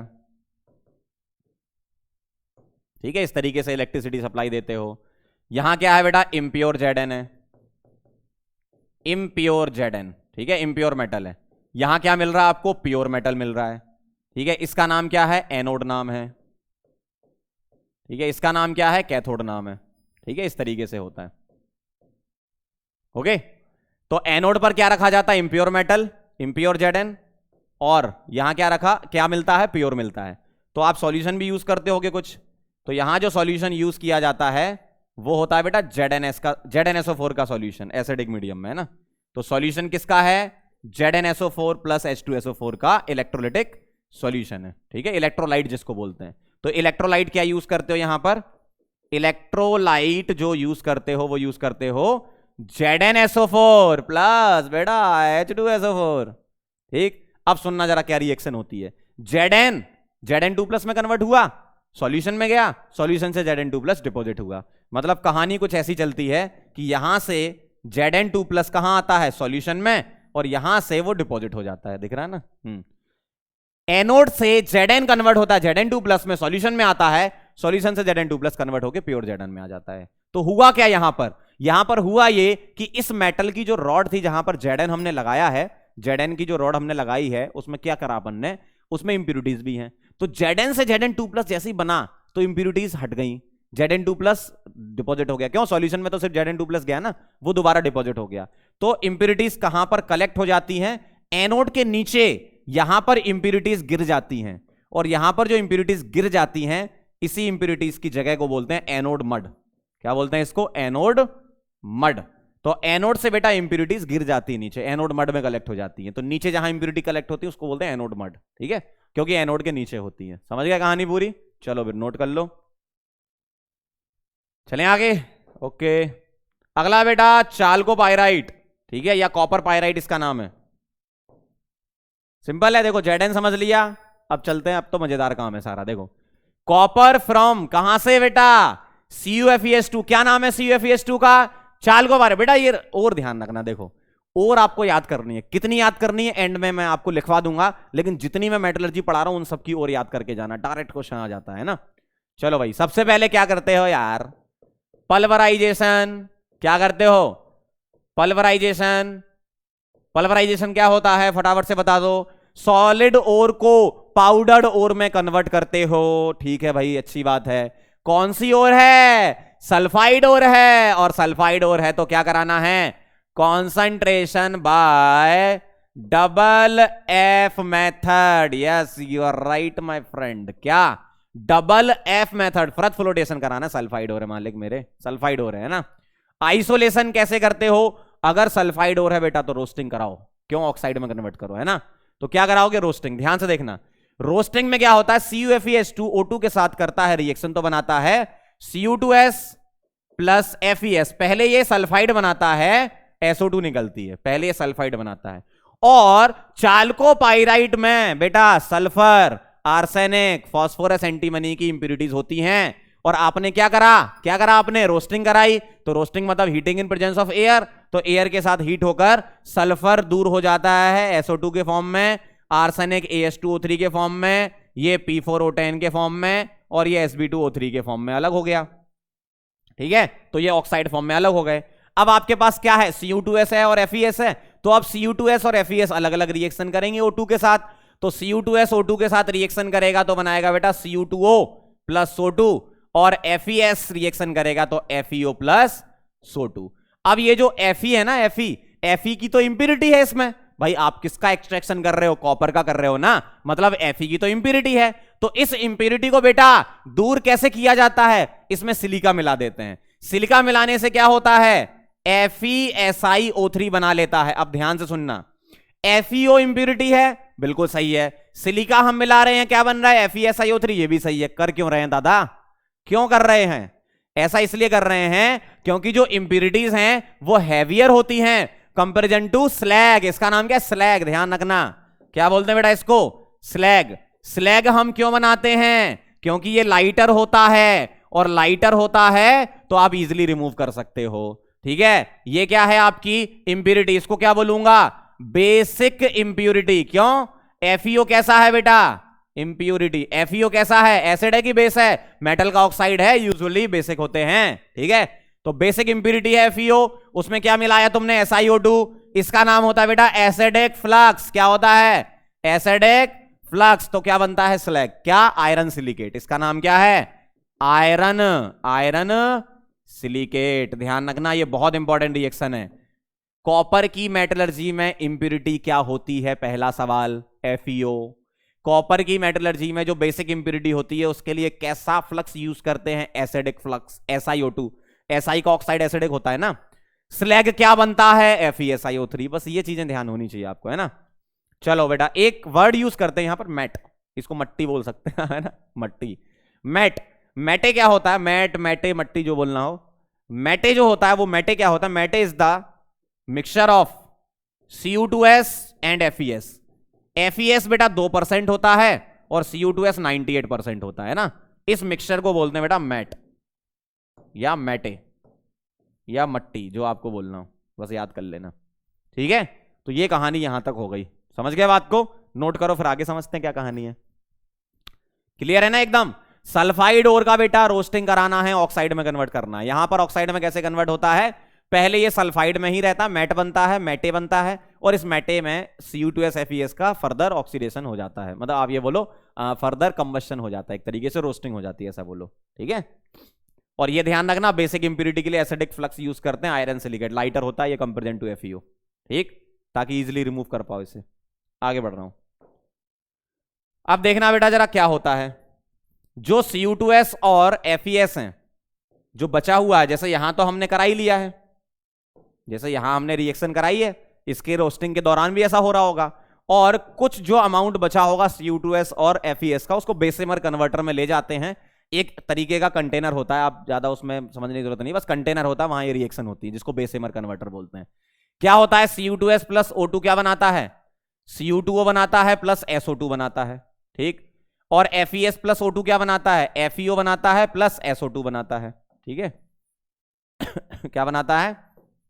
FeO प्लस SO2। और FeO क्या करता है? स्लैग बना लेता है। ये तो मैंने आपको बता ही दिया है, वहां भी बनता है पीछे, और कन्वर्टर में भी बनता है ये। ठीक, अब यहां से ध्यान से सुनना, अब यहां पर जो प्रोसेस होती है ऑक्साइड से मेटल बाहर निकालने की, बेटा Zn में क्या होती थी? Zn में कार्बन रिडक्शन यूज करते थे। ठीक है, कार्बन रिडक्शन, स्मेल्टिंग। ठीक है, यहां क्या होता है? सेल्फ रिडक्शन यूज करते हैं। ध्यान से देखो, Cu2O जो बना है, देखो यहां भी बना है और पीछे भी बना था Cu2O। ठीक, वो क्या करेगा? Cu2s जो बचा हुआ होगा उसके साथ रिएक्शन करेगा और बनाएगा Cu प्लस SO2। और यहां जो कॉपर बनता है इसको बोलते हैं ब्लिस्टर कॉपर, धुआं सा निकलता है ना, ब्लिस्टर कॉपर बोलते हैं इसको। ठीक, 98% तक प्योर होता है ये blister copper. Cu2O plus Cu2s। ठीक, तो कॉपर प्लस SO2 बनता है, तो ब्लिस्टर कॉपर बनता है। ठीक है, तो ये है सेल्फ रिडक्शन। सेल्फ रिडक्शन क्यों? Cu2O यूज किया आपने, Cu2 है, उसी का ऑक्साइड, उसी मेटल का ऑक्साइड और उसी मेटल का सल्फाइड क्या दे रहा है? मेटल दे रहा है ना, ब्लिस्टर कॉपर बनता है यहां पर। ठीक, चलें आगे, नोट कर लो। अब बेटा अपन प्यूरिफिकेशन करते हैं। प्यूरिफिकेशन कैसे करते हैं? इलेक्ट्रोलिटिक रिफाइनिंग करनी है। कैसे करोगे इलेक्ट्रोलिटिक रिफाइनिंग? इम्प्योर कॉपर कहां रखोगे? एनोड पर। प्योर कॉपर कहां मिलेगा? कैथोड पर, और आपको इंप्योरिटीज मिल जाएंगी। ठीक है, कहां पर? एनोड मड में। तो ये जो इंप्योरिटीज हैं ये कहां कलेक्ट होती हैं? इन एनोड मड, इन एनोड मड। ठीक है, अब आप देखो क्या कहानी थी यहां पर। प्यूरिफिकेशन में क्या करना है? एट एनोड क्या रखना है? Impure copper. इम्प्योर कॉपर आपने रखा क्या बनाएगा, Cu2 प्लस प्लस 2 इलेक्ट्रॉन, और Cu2 प्लस क्या करेगा बेटा, 2 इलेक्ट्रॉन लेकर क्या बना लेगा, कॉपर। क्या मिलेगा बेटा, प्योर मिलेगा। ये कहां की कहानी है, एट कैथोड। एनोड पर क्या करते हैं, इम्प्योर रखते हैं, कैथोड पर क्या मिलता है, प्योर मिलता है। ठीक, और यहां इलेक्ट्रोलाइट क्या यूज करते हैं, copper sulphate plus H2SO4। Electrolyte जो यूज किया जाता है इलेक्ट्रोलिसिस के दौरान वो होता है कॉपर सल्फेट प्लस H2SO4। और इंप्यूरिटीज कौन कौन सी होती हैं, ये होती हैं। इनको एक ऐसे याद रखोगे, इसको ऐसे याद रखोगे बेटा, सबसे तेज आगरा और पटना के लोग। सही बात है ना, सबसे तेज आगरा और पटना के लोग, याद कर लेना ऐसे, सच में ही होते हैं, है ना। हमारे कुछ मित्र थे कॉलेज में, बहुत तेज थे भाई। आगरा में तो जानती हूँ क्या है, उस वजह से तेज, पटना में तो तेज होते ही हैं, है ना। चलो नोट कर लो इसको, ठीक है। अगला बेटा अर्जेंटाइट Ag2S। इससे हमें क्या निकालना है, सिल्वर बाहर निकालना है। ध्यान से देखना जरा, बहुत आसान है। क्या करोगे बेटा, पल्वराइजेशन। अरे यार ये तो करना ही है, पल्वराइजेशन, ठीक है। क्या कराना है बेटा, पल्वराइजेशन कराना है। क्या करते हो पल्वराइजेशन में, सॉलिड ओर को पाउडर्ड ओर में कन्वर्ट करते हो। फिर क्या करते हो, सेकंड नंबर पे कॉन्सेंट्रेशन करोगे। अगर सल्फाइड ओर है तो आप क्या करोगे, concentration by double F method, concentration by double F method करोगे, ठीक है। कॉन्सेंट्रेशन से कुछ हद तक इंप्यूरिटी दूर हो जाती है। अब आप क्या करोगे, मैकअर्थर फॉरेस्ट साइनाइड प्रोसेस जो होती है वो आइसोलेशन के लिए यूज करते हैं। देखो सल्फाइड की रिएक्शन NaCnO2 प्लस वाटर के साथ क्या होता है, यहां पर यहां बनाता है ये NaAgCN whole twice, NaAgCN whole twice, जो कि Zn से रिएक्शन करके बना लेता है सॉल्युबल कॉम्प्लेक्स Na2ZnCN4। और ये क्या दे देता है बेटा, ये देता बेटा Ag, लेकिन यहां Ag जो होता है वो इंप्योर मिलेगा, है ना। और यहां पर O2 के साथ जो रिएक्शन हो रही है वो किसकी हो रही है, ध्यान से देखना, थोड़ा आगे खिसका लेते हैं यारो। यहां बेटा साथ में Na2S भी बनता है, ठीक है, क्योंकि सल्फाइड है ना Na2S, तो ये ऑक्सीडाइज कर देता है इसको Na2SO4 में, ऐसा, ठीक है। बाकी काम की रिएक्शन आपकी ये वाली है। तो यहां जो सिल्वर मिला मैकअर्थर फॉरेस्ट साइनाइड प्रोसेस से, वो कैसा होता है बेटा, इंप्योर होता है। अब उसको प्योर करना है, इलेक्ट्रोलिटिक रिफाइनिंग करा दो दादा, नोट कर लो इसको, ठीक है। आगे बढ़े, अब करेंगे बेटा प्यूरिफिकेशन। आप जानते हो क्या, एट एनोड इलेक्ट्रोलिटिक रिफाइनिंग चल रहा है, एट एनोड क्या करोगे, इंप्योर सिल्वर, क्या इंप्योर सिल्वर से क्या बनेगा, Ag प्लस बनेगा। और एट कैथोड क्या होगा, एट कैथोड क्या होगा, Ag प्लस कन्वर्ट होएगा, किसमें होएगा बेटा, सिल्वर में होएगा। ये क्या मिलेगा, प्योर, और इंप्यूरिटीज एनोड में नीचे गिर जाएंगी। और इलेक्ट्रोलाइट क्या यूज करेंगे, इलेक्ट्रोलाइट यूज करेंगे सिल्वर नाइट्रेट प्लस HNO3, ठीक है, ये यूज करते हैं। सिंपल एसिडिक मीडियम में सिल्वर नाइट्रेट। चलें आगे, नोट कर लेना बेटा। आगे बढ़ते हैं पंकज सर, इस तरीके से गोल्ड सिंपल है, सिल्वर जैसा ही है। देखो पहले क्या करना है आपको, पल्वराइजेशन करना है। पल ठहर जाओ, पल्वराइजेशन कर जाओ। पल्वराइजेशन करना है, क्या पल्वराइजेशन में क्या करते हो, सॉलिड ओर को पाउडर्ड ओर में कन्वर्ट करते हो, है ना। क्या करना है, गोल्ड NaCnO2 वाटर के साथ ये बनाता है AuCN whole twice plus OH minus Zn के साथ ये बना लेगा N2ZnCN4 ऐसा, प्लस Au इंप्योर मिलेगा यहां, इसको फिर प्योर कराना पड़ेगा, प्यूरिफाई करना पड़ेगा। कैसे कैसे कैसे कैसे बेटा, ऐसे तो देखो, एट एनोड पर क्या होएगा, ये होगा इंप्योर गोल्ड। क्या करेंगे, इलेक्ट्रॉन रिलीज करेंगे, और यहां पर क्या मिलेगा, प्योर मिलेगा। कहां पे, एट कैथोड प्योर मिलता है, एनोड पर इंप्योर रहता है ना। इलेक्ट्रोलाइट क्या यूज करते हो, इलेक्ट्रोलाइट बेटा यूज करते हैं AuCl3 plus HCl acidic medium में, सिंपल है। ठीक है, तो यहां इम्प्योर गोल्ड मिलता है, यहां प्योर गोल्ड मिलता है। सिंपल रिएक्शन, एकदम सटीक। बस आप एक बार रीड करके जाना ये चैप्टर, बहुत आसान चैप्टर होता है बेटा। एक बार मेरा वीडियो देख जाओ, सवाल बना लोगे आराम से, है ना। चलें आगे। ओके, अगला बेटा एल्यूमिनियम, ध्यान से देखिएगा। Aluminium from bauxite ore. देखो बॉक्साइट ओर आपने क्या लिखी थी, Al2O3.2H2O लिखी थी स्टार्टिंग में। बॉक्साइट ओर वो भी लिखते हैं, लेकिन अकॉर्डिंग टू एनसीईआरटी वो इसको बॉक्साइट मानते हैं। मतलब एक्स यहां पर प्रोपोर्शन चेंज हो सकता है 0 से 1, वो सारे ही बॉक्साइट ओर बोलते हैं वो लोग, है ना। तो अपने को bauxite ore according to NCERT ये मान के चल रही है, लेकिन कुछ बुक्स में Al2O3.2H2O भी दे रखी है, कोई दिक्कत नहीं है, वो भी बॉक्साइट ही होती है ना। अब ध्यान से देखना जरा, पहले नंबर पर क्या करते हो, सिंपल सा है, पल्वराइजेशन। पल्वराइजेशन, ठीक है।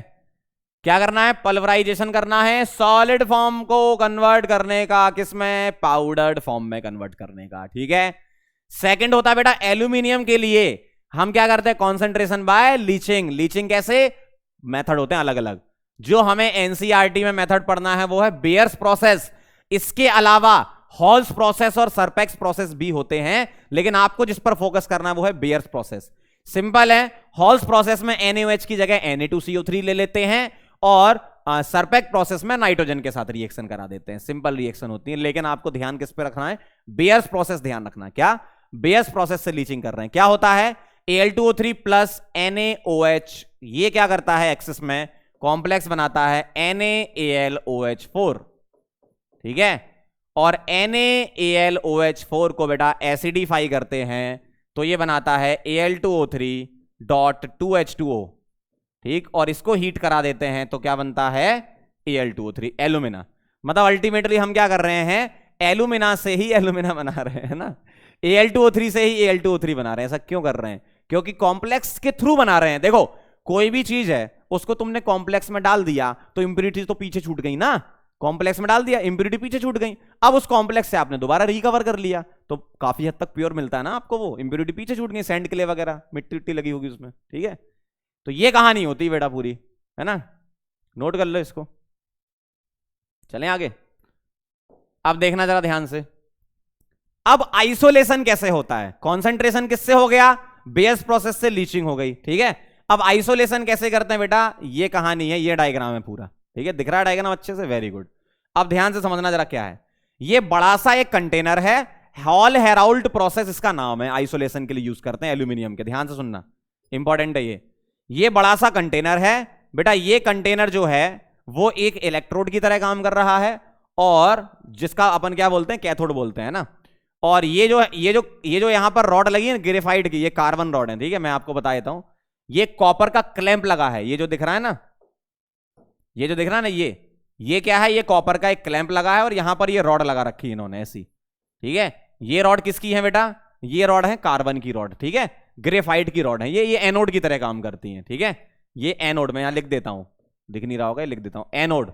और ये काम करता है बेटा कंटेनर किसकी तरह, कैथोड की तरह काम करता है। कंटेनर कैथोड की तरह काम करता है, और ये एनोड की तरह काम कर रहा है, ठीक है। अपन इसको हटा देते हैं ना, समझाने के लिए बताया था। तो बेटा ये कॉपर की क्लैंप लगी है, यहां पर कॉपर हो गया, और ये सब क्या हो गया, कार्बन की या ग्रेफाइट की क्या हो गई, ये एनोड हो गई, ठीक है। अब क्या होता है, इसमें हम क्या करते हैं, इसके अंदर जो हमने कॉन्सेंट्रेशन किया था लीचिंग प्रोसेस से, क्या मिला था, एल्यूमिना Al2O3, तो Al2O3 इसमें डाल देते हैं, मोल्टन, देखो क्या लिखा है, दिख रहा है ना, हाँ दिख रहा है इतना, तो मोल्टन Al2O3 इसमें डाल दिया, प्लस Na3Al(F6) और डाल देते हैं, और इसमें एक और चीज डालते हैं, प्लस CF2 भी डालते हैं, प्लस CF2 क्रायोलाइट और फ्लोरिस्पार दोनों। क्रायोलाइट क्या होता है, Na3Al(F6) क्रायोलाइट होता है, और CF2 फ्लोरिस्पार होता है, ठीक है। तो मोल्टन Al2O3 डाला, Na3Al(F6) डाला, और CF2 डाला, ये आपने इलेक्ट्रोलाइट मिलाए, और ये मोल्टन Al2O3 मिलाया। अब क्या कहानी होती है, ध्यान से देखना, डायग्राम समझ गए। यहां कॉपर की क्लैंप लगी है, ये कार्बन की एनोड लगी हुई है, ये कंटेनर लगा हुआ है, आयरन की इसमें लाइनिंग कर रखी है, कार्बन की लाइनिंग कर रखी है, आयरन का कंटेनर है, ठीक। और ये क्या है, यहां पर आउटलेट बना रखा है, यहां पर इन्होंने मैं एरो करके दिखा देता हूं। यहां पर ये आउटलेट, अच्छा ये कलर दिखेगा नहीं आपको, यहां पर आउटलेट बना रखा है किसके लिए, मॉल्टन एल्यूमिनियम यहां से निकलेगा। ठीक, समझ गए कहानी, डायग्राम।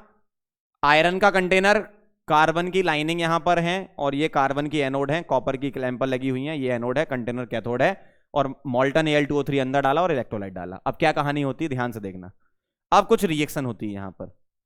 ठीक, कैथोड पर क्या रिएक्शन होती है ध्यान से देखना।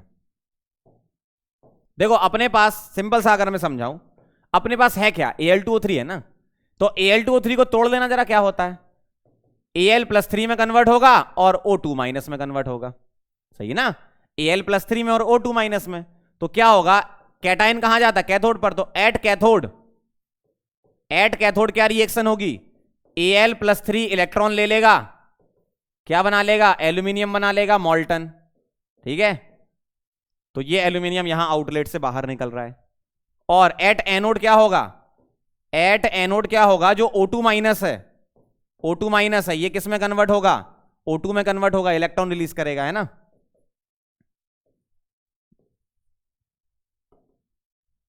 ऐसे लिख रहा हूं मैं, 2O- से O2 बन रहा है, प्लस 4 इलेक्ट्रॉन लिख दिए, चलो मैंने, है ना, O2 बनेगा। ठीक है, अब एनोड पर O2 जाएगी, एनोड किसके बने हैं, कार्बन के बने हैं, तो एनोड पर जब O2 जाएगी जो कि कार्बन के बने हैं, तो ये इसके साथ रिएक्शन करके CO या CO2 बना सकते हैं, सही है ना। ध्यान से सुन लो, Al2O3 को तोड़ो, Al+3 O2-, Al+3 आपको Al दे रहा है, मॉल्टन एल्यूमिनियम दे रहा है, ठीक है, और O2- जो है वो क्या कर रहा है, O2 बना रहा है। O2 कहां जा रहा है, एनोड पर जा रहा है, क्योंकि रिएक्शन एनोड पे हो रही है ना, O2 एनोड पे जा रहा है, एनोड किसके हैं, कार्बन के हैं, कार्बन O2 के साथ रिएक्शन करके क्या बना लेगा, CO और CO2 बना लेगा। समझ रहे हो बात को, ऐसा, तो ये गैसेस निकलती, मतलब ये रॉड धीमे धीमे खत्म होती जाएंगी, तो आपको ये रिप्लेस भी करनी पड़ती है बार बार, समझ गए। अब इसमें मेन इंपॉर्टेंट पॉइंट है, Na3Al_F6 और CF2 को क्यों यूज करते हैं, ठीक है, ये बहुत इंपॉर्टेंट पॉइंट है। आगे मैंने ऐड किया है क्या, मैं यहां पे लिख देता हूं,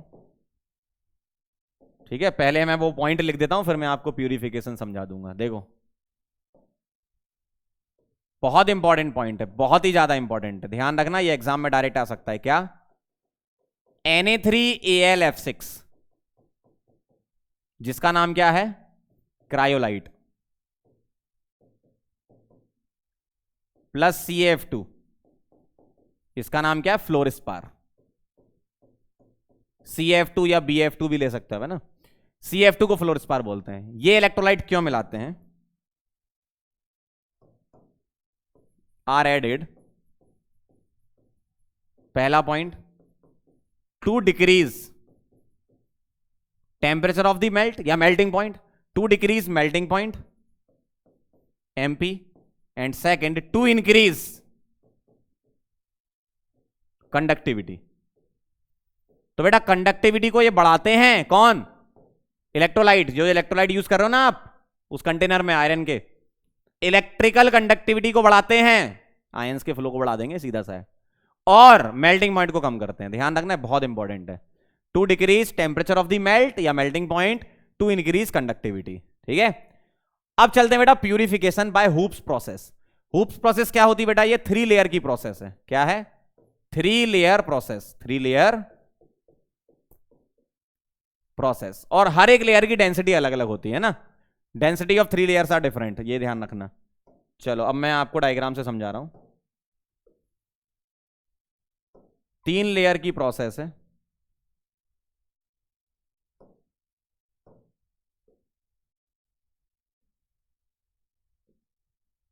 ध्यान से देखना जरा, है ना।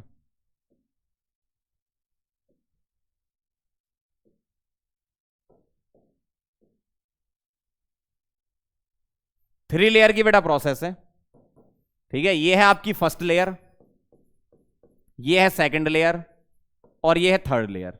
ठीक है, समझ गए, क्लियर। सेकंड लेयर में बेटा होता है इलेक्ट्रोलाइट, इलेक्ट्रोलाइट क्या होता है यहां पर, क्रायोलाइट, Na3Al_F6 या CF2 या BF2 ले सकते हो ना, CF2 और BF2 ले सकते हो। यहां पर होता है इम्प्योर एल्यूमिनियम, जो मॉल्टन एल्यूमिनियम निकला था कंटेनर के बाहर से, आउटलेट जो था, और यहां मिलता है आपको प्योर एल्यूमिनियम। ठीक है, होता क्या है, इंप्योर एल्यूमिनियम यहां से इलेक्ट्रोलाइट में जाता है और इलेक्ट्रोलाइट से प्योर एल्यूमिनियम डिपॉजिट होता है। क्या रिएक्शन होंगी? Al क्या होगा? Al+3 में कन्वर्ट होगा, +3 इलेक्ट्रॉन, और Al+3 कन्वर्ट होगा किसमें? Al में इलेक्ट्रॉन लेकर, है ना। ठीक है, तो ये प्योर एल्यूमिनियम मिलेगा और यहां क्या है बेटा? इम्प्योर। अलग अलग डेंसिटी होती है बेटा लेयर की, है ना, तो डेंसिटी क्या है? कम होती जाती है, तो ऊपर की तरफ आता जाता है एल्यूमिनियम, है ना। तो इम्प्योर एल्यूमिनियम, इंप्योरिटीज पीछे छूटेंगी, Al+3 इलेक्ट्रोलाइट में जाएगा और Al प्योर ऊपर डिपॉजिट हो जाएगा, ऐसा होता है। ठीक है, तो ये होती है हुप्स प्रोसेस, 3 लेयर की प्रोसेस होती है। Bottom layer, middle layer, upper layer, different densities of the layer. ठीक है, उस पर बेस्ड है ये प्रिंसिपल। चलें आगे। ओके, अब चलते बेटा हेमेटाइट पर। ध्यान से देखना जरा, Fe का एक्सट्रैक्शन करना बेटा हमें, किससे? हेमेटाइट। हेमेटाइट क्या होता है? Fe2O3। पहला प्रोसेस आप जानते ही हो, क्या होता है? पल्वराइजेशन। क्या होता है बेटा? पल्वराइजेशन होता है पहला, और दूसरा है कॉन्सेंट्रेशन बाय कौन सा मेथड? Gravity separation method. क्यों? क्योंकि ऑक्साइड और है ना ये। Yes, you are right. अब तीसरे नंबर पे हम करते हैं आइसोलेशन, और बेटा आइसोलेशन होता है ब्लास्ट फर्नेस में। ठीक है, ये डायग्राम कहां से उठाया गया है? सोर्स है बेटा इसका NCERT। ठीक है, सोर्स है NCERT। ठीक है, और ये वाला भी डायग्राम कहां से उठाया था? इसका भी सोर्स क्या है? NCERT। ठीक है, और कोई डायग्राम लिया है क्या मैंने NCERT से? डबल F मेथड का भी सोर्स NCERT। ठीक है, अगर आपको देखना हो डायग्राम तो आप वहां से भी देख सकते हो, इसलिए मैं लिख रहा हूं ये। मैग्नेटिक सेपरेशन का सोर्स तो लिख ही दिया है। ठीक है, तो कहां तक कहानी हमारी पहुंच चुकी है बेटा? यहां तक देखना जरा ध्यान से। अब क्या होता है यहां पर? पहला तो आपने क्या करा? सॉलिड फॉर्म में जो ओर थी उसको पाउडर में कन्वर्ट कर लिया। Very good. ठीक है, अब जो पाउडर ओर है उसका आपने क्या कराया? कॉन्सेंट्रेशन किससे बेटा? ग्रेविटी सेपरेशन से। ठीक है, अब होता है आइसोलेशन। क्या करते हैं? ध्यान से देखना जरा, समझ लो डायग्राम बहुत अच्छा है, इंपॉर्टेंट डायग्राम है। ठीक है, आपने क्या करा बेटा? ये जो है ना, इसको ब्लास्ट फर्नेस बोलते हैं। क्या क्या चीजें इसमें होती है देखो। ओर आप मिलाते हो, ध्यान सुनना, क्या मिलाते हो? ओर। ओर में, ओर का मतलब क्या है? ओर तो है, साथ में बेटा इंप्यूरिटीज भी हैं, ध्यान रखना। और क्या मिलाया आपने? लाइमस्टोन मिलाया। और क्या मिलाया आपने? कोक मिलाया। लाइमस्टोन और कोक का भी इंपॉर्टेंस है इसमें, है ना, ध्यान से सुनना। आपने ये मिलाया तो यहां से ये पाउडर्ड ओर थी, पाउडर्ड। ठीक है, तो सारी चीजें पाउडर में कन्वर्ट कर लिया और उसको डाल दिया अपन ने पाउडर्ड फॉर्म को। तो पाउडर्ड फॉर्म को डाल दिया, तो ये जो ब्लास्ट फर्नेस होती है इसमें डिफरेंट टेम्परेचर जोन होते हैं। ठीक है, डिफरेंट टेम्परेचर जोन होते हैं, 1070, 1270, 1570, 2170। ठीक है, तो यहां पे 570 भी होगा, ऊपर कुछ है ना, ऐसा मान लेते हैं 570 केल्विन। मतलब ऊपर टेम्परेचर कम होता है, नीचे टेम्परेचर इंक्रीज होता है। तो मैं ऐसा लिख रहा हूं कि टॉप टू बॉटम जा रहे हो तो टेम्परेचर T क्या हो रहा है? इंक्रीजेस। ठीक है, top to bottom temperature increases, तो इंक्रीज होता है टेम्परेचर, पहली बात। यहां पर आउटलेट दिया है गैसेस निकलने के लिए, कौन सी? CO2 टाइप की गैसेस निकलती हैं, ध्यान से देखते जाना, है ना। अब क्या होता है? जैसे ही तुमने ऊपर से ओर डाली, ध्यान सुनना, ऊपर से तुमने ओर डाली, लाइमस्टोन डाला, कोक डाला, तो अलग अलग टेम्परेचर जोन में अलग अलग रिएक्शन होती है। ठीक है, यहां से नीचे से इनलेट दे दिया आपने, ब्लास्ट ऑफ एयर, मतलब नीचे से आप भयंकर तरीके से एयर दे रहे हो। ठीक है, ब्लास्ट ऑफ एयर दे रहे हो। और यहां पर आपका इकट्ठा होता है मॉल्टन स्लैग। ठीक है, यहां पर स्लैग इकट्ठा होता है और नीचे आयरन हो जाता है, मॉल्टन आयरन। स्लैग ऊपर क्यों होता है? क्योंकि स्लैग बेटा लाइटर होता है, अभी बनाएंगे अपन स्लैग इसमें ना, वो लाइटर होता है तो वो ऊपर होता है। और जो मॉल्टन आयरन होता है उसके लिए जो आउटलेट है, आउटलेट वो क्या है आपका? Pig iron. जो आउटलेट से निकलता है पिग आयरन निकलता है, most impure form of iron होता है। मॉल्टन स्लैग यहां ऊपर से बाहर निकल जाता है। ठीक है, अब मैं आपको रिएक्शन बताता हूं, फिर दोबारा समझाता हूं। देखो रिएक्शंस यहां पर क्या क्या होती हैं। रिएक्शंस है बेटा 500 से 800 केल्विन पर क्या हो रही है, ध्यान से देखना। दिख रही है आपको ये CaCO3 वगैरह? ठीक है, मैं यहां पे लिख भी देता हूं। ठीक, 500 से 800 केल्विन पर क्या हो रही है? CaCO3 कन्वर्ट हो रहा है किसमें? CO2 में। ठीक, 500 से 800 केल्विन पर ये तो होगा ही, साथ साथ मैं यहां पे और लिख देता हूं क्या हो रहा है। यहां पर CaCO3 बेटा कन्वर्ट हो रहा है किसमें? CaO में और CO2 में, ध्यान रखना अभी इसका यूज आएगा, ठीक है। 500 से 800 केल्विन जिसको बोलते हैं low temperature zone, CaCO3 convert होता है बेटा CaO प्लस CO2 में, ठीक है। और Fe2O3 जो है वो कन्वर्ट होता है CO के साथ रिएक्शन करके Fe3O4 में, और Fe3O4 CO के साथ रिएक्शन फर्दर करके Fe प्लस CO2 में कन्वर्ट हो जाता है। देखो जरा, यही हो रहा है, Fe2O3 कन्वर्ट हो रहा है Fe3O4 में, और Fe3O4 किस में कन्वर्ट हो जाता है, Fe में कन्वर्ट हो जाता है। अच्छा यहां पर वो FeO बनाता है, अच्छा मैंने उल्टा, अच्छा नीचे लिख दिया ना मैंने, हाँ इधर नीचे लिख लो इसको, FeO लिख लो यहां पर, नीचे भी FeO बनेगा। तो ये CO के साथ रिएक्शन करके क्या बना लेता है, FeO प्लस CO2, ठीक है। अब देख लो आप रिएक्शन क्या क्या हो रही है। Fe2O3 बेटा कन्वर्ट हो रहा है CO के साथ, किसमें, Fe3O4 में, और Fe3O4 कन्वर्ट हो रहा है FeO में। ये 500 से 800 वाली कहानी है, ठीक है। तो FeO बना आपका यहां 500 से 800 में, क्या बन रहा है, FeO बन रहा है, ठीक है। अब ये FeO नीचे जाएगा, भाई रिएक्शन ऊपर चल रही थी, अब ये नीचे जाएगा, नीचे जाएगा तो नीचे टेम्परेचर बढ़ गया, हाँ तो नीचे आएगा तो FeO Fe में कन्वर्ट होगा, ठीक है। तो नीचे जाएगा तो FeO Fe में कन्वर्ट होगा, ठीक है। तो ये मैं यहां से हटा देता हूं इसको, है ना, मैं यहां लिख देता हूं रिएक्शन। देखो मीडियम टेम्परेचर जोन में आ गए, 900 से 1500 में क्या क्या होता है, FeO CO के साथ, ये जो FeO बना ये CO के साथ रिएक्शन करके क्या बना लेगा, Fe प्लस CO2। देखो यही हो रहा था, FeO CO के साथ रिएक्शन करके Fe प्लस CO2, और कार्बन यानी कि कोक, जो कोक होता है ना वो नीचे की तरफ आता है, किसमें, 900 से 1500 केल्विन पे रिएक्शन करता है CO2 के साथ। देखो तो ये क्या बनाएगा बेटा, CO बनाएगा। ध्यान से सुनते जाना कहानी, पहले मैं रिएक्शन एक्सप्लेन कर रहा हूं, फिर डिटेल में पूरी प्रोसेस फिर बताऊंगा। 900 से 1500 में क्या होता है बेटा, कोक जो आपने ऊपर से डाली, 500 से 800 में कुछ नहीं होता, नीचे की तरफ आता है, तो 900 से 1500 के बीच में ये क्या करता है, CO में कन्वर्ट हो जाता है। और CO का बहुत ज्यादा इंपॉर्टेंस है, देखो CO रिड्यूसिंग एजेंट की तरह काम करता है मेटलर्जी ऑफ आयरन में, ध्यान रखना। तो C प्लस O2 CO बना, और CO FeO के साथ रिएक्शन करके Fe दे देगा। अब कैल्शियम कार्बोनेट भी टूटेगा, लाइमस्टोन टूटेगा, क्यों टूटेगा, देखो CaCO3 टूटेगा बेटा CaO में प्लस CO2 में, कहां से, 900 से 1500 केल्विन में। अब ध्यान से सुनना, CaCO3 टूटा CO प्लस CO2 में, CO2 का तो यूज यहां होता रहेगा, CO प्रोड्यूस करता रहेगा, ये भी अच्छी बात है हमारे लिए। और CO जो बना बेटा वो बेसिक फ्लक्स की तरह यूज होगा, क्यों, मेटलर्जी ऑफ आयरन में जो SiO2 होती है वो इंप्यूरिटी होती है। ये डायरेक्ट क्वेश्चन पूछ सकते हैं कि SiO2 इंप्यूरिटी किस मेटलर्जी में होती है, आयरन की मेटलर्जी में SiO2 इंप्यूरिटी होती है, लेकिन कॉपर की मेटलर्जी में SiO2 फ्लक्स होता है। एक्चुअली क्या है ना, ये क्वेश्चन इसलिए इंपॉर्टेंट हो जाता है, कई लोग कंफ्यूज हो जाते हैं कि किस में क्या होता है। कॉपर में SiO2 फ्लक्स, आयरन में SiO2 इंप्यूरिटी, ध्यान रखना है ना। तो CaO यहां जो बना ये काम करता है बेटा बेसिक फ्लक्स की तरह, और SiO2 क्या होती है, एसिडिक इंप्यूरिटी होती है मेटलर्जी ऑफ आयरन में, इंप्यूरिटी, ध्यान रखना। और बेसिक फ्लक्स और एसिडिक इंप्यूरिटी बेटा आपस में रिएक्ट करके क्या बना लेते हैं, स्लैग, क्या, CaSiO3।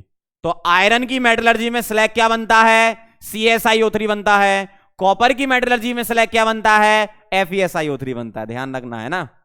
तो CaSiO3 यहां पर बनता है, इसको बोलते हैं कैल्शियम सिलिकेट, स्लैग बोलते हैं ना, ये स्लैग है, लाइटर होता है ना, कैल्शियम सिलिकेट, कैल्शियम सिलिकेट। बेटा ध्यान रखना, ये बहुत छोटी छोटी मगर मोटी बातें हैं, बहुत इंपॉर्टेंट चीजें हैं, ठीक है। अब एक बार फिर से डिस्कस कर लेते हैं। अच्छा अभी अपन आगे बढ़ें थोड़ा सा, हाई टेम्परेचर जोन की रिएक्शन लिख लें। कार्बन की O2 के साथ रिएक्शन होती तो ये CO बनाता है, ठीक है। तो नीचे से जो CO है वो ऊपर की तरफ जाता है, जहां उसको रिडक्शन कराना होगा रिडक्शन करा देगा, और जो बाहर निकलना है एग्जॉस्ट गैसेस बाहर निकल रही हैं, ठीक। अब आप देखो जरा ध्यान से, ठीक है, बहुत ध्यान से देखना। 500 से 800 में क्या हो रहा था, 500 से 800 में CaCO3 कन्वर्ट हो रहा था किसमें, CO प्लस CO2 में, 500 से 800 में, ठीक है। अच्छा अपन ने 900 से 1500 लिख लिया क्या, 500 से 800 में कन्वर्ट होता है, कहां गया, ये जो रिएक्शन है ना ये 500 से 800 के बीच में होती है, इसको मैं यहां ले आता हूं, ओ ओ ओ,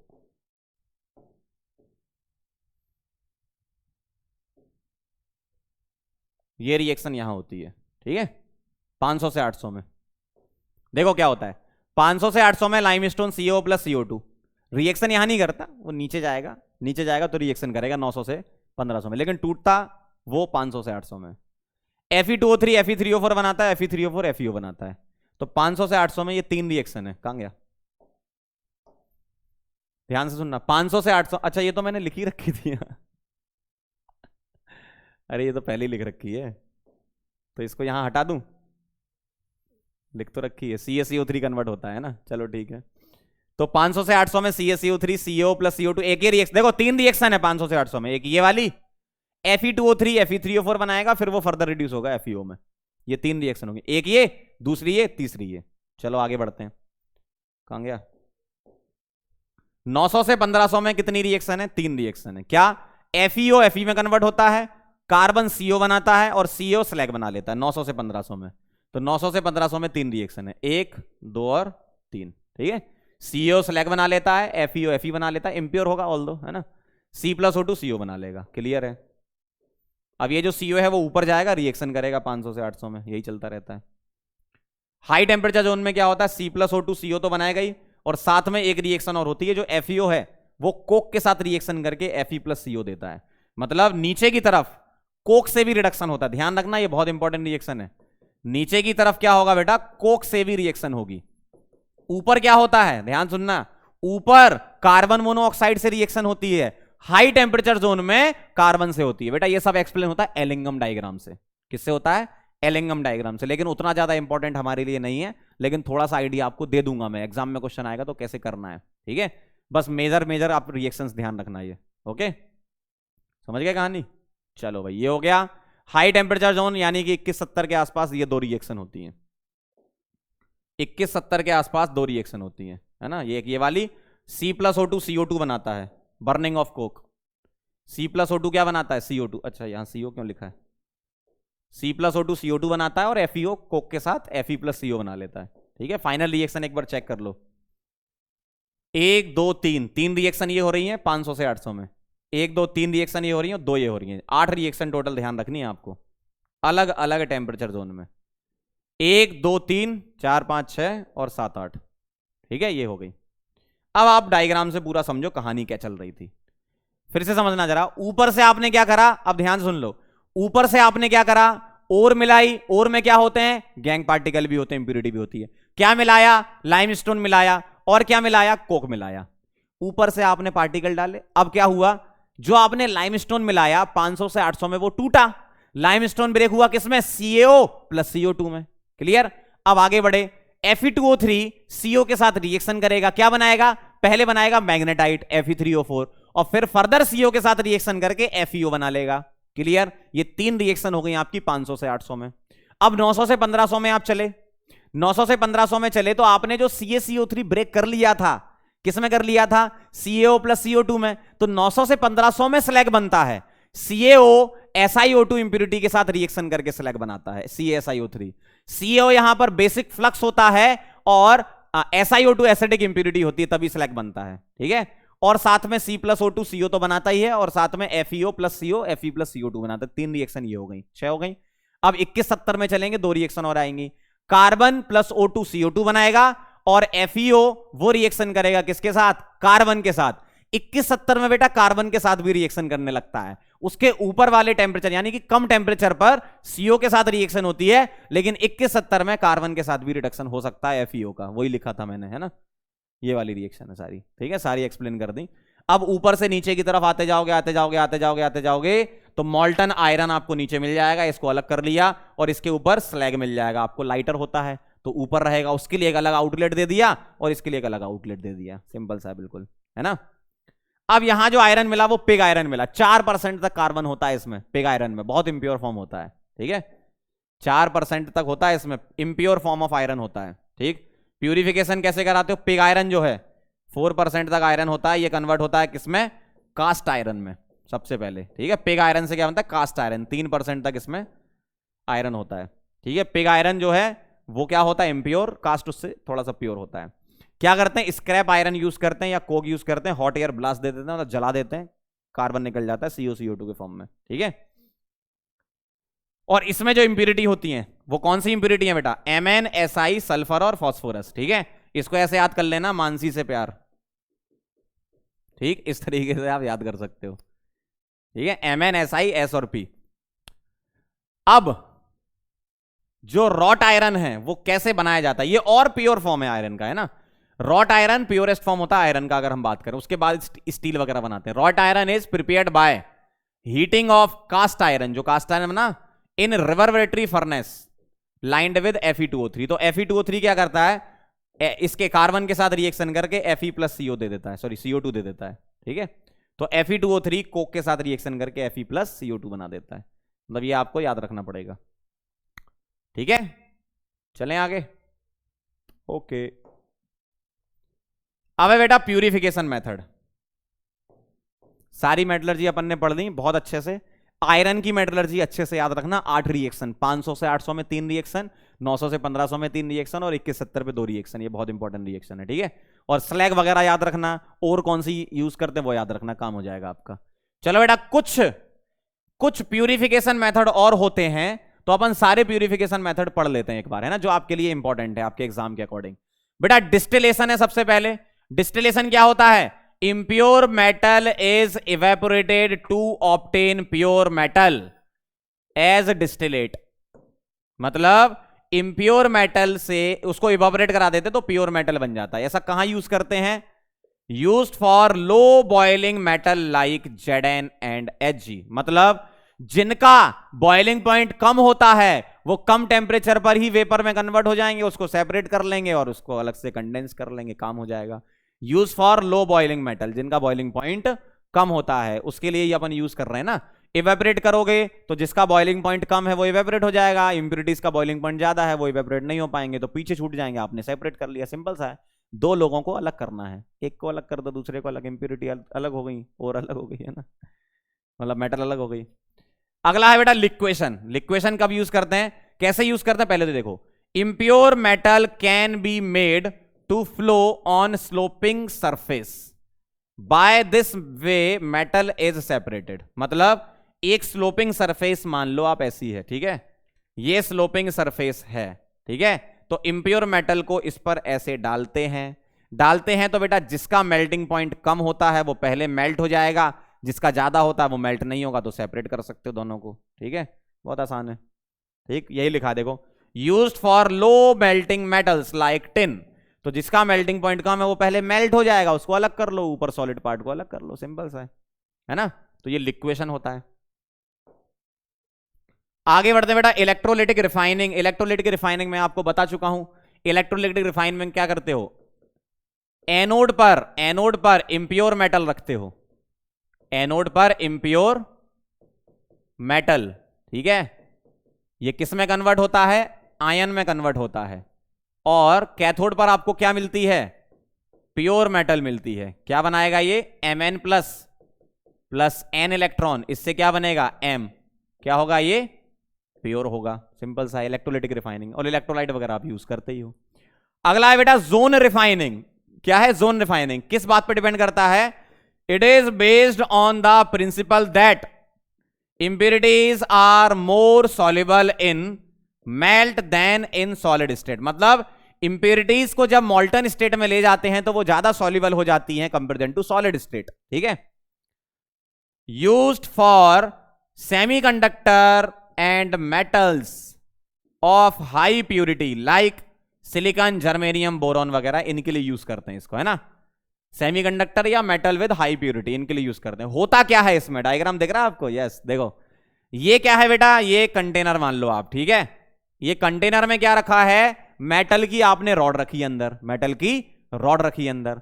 और ये क्या है? ये इंडक्शन कॉइल हीटर हैं, मतलब ये हीट हो रहे हैं। इंडक्शन कॉइल हीटर मतलब हीट हो रहे हैं, ठीक है, तो ये हीट हो रहे हैं तो क्या करेगा ये मेटल को मेल्ट करेगा। अब जैसे ही मेल्ट बनेगा उसमें इंप्यूरिटी सॉल्युबल हो जाएंगी, तो क्या होगा? इतने पार्ट में देखो, ये जो दिख रहा है ये इन्होंने मोल्टन जोन बनाया, ये तो ये जो मोल्टन जोन बनाया है इसमें आपकी इंप्यूरिटीज आ जाएंगी, ठीक है। और आप क्या कर रहे हो? इसको मूव करा रहे हो, तो ये जो मेल्ट है ये आगे चलता जाएगा और ये मेल्ट कहीं एक जगह इकट्ठा हो जाएगा। मान लो यहां पर मेल्ट इकट्ठा हो गया, तो आप इसको कट कर लो, कट कर लो तो ये अलग हो गया, सही ना भाई। आपने क्या करा, जो मेल्ट है ना, मेल्ट में इंप्यूरिटीज हैं, तो उसको आप क्या कर रहे हो, इसको घुमा इसलिए रहे हो ना, आगे इसलिए बढ़ा रहे हो कि ये जो मेल्ट है वो आगे चलता जाए चलता जाए चलता जाए चलता जाए, और मेटल में जो इंप्यूरिटी है वो सॉल्युबल होती जाए होती जाए होती जाए, और एंड में आकर मेल्ट बहुत सारा इकट्ठा हो जाएगा यहां पर, और मेल्ट में क्या होगा, इंप्यूरिटीज होंगी, आप उसको कट कर लोगे, इंप्यूरिटीज बाहर, यही प्रोसेस दोहराते रहो बार बार, है ना। तो ये कहानी होती है इसमें, समझ गए बात को। तो इंप्यूरिटीज क्या होती है, मोर सॉल्युबल होती है किसमें, मेल्ट में, ठीक है। फिर से एक बार समझ लो, ये जो मेल्ट है ना, ये जो दिख रहा है आपको, ये ऐसा दिख रहा है जो, ठीक है, इसके अंदर क्या है, इंप्यूरिटीज है, ठीक है, इसके अंदर क्या है बेटा, इंप्यूरिटीज है, ठीक।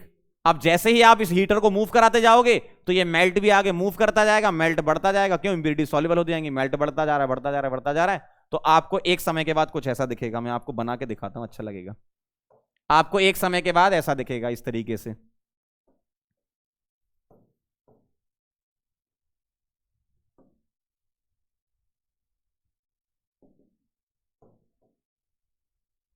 ऐसा दिखेगा, देखो इस तरीके से, ये ऐसा बना लो,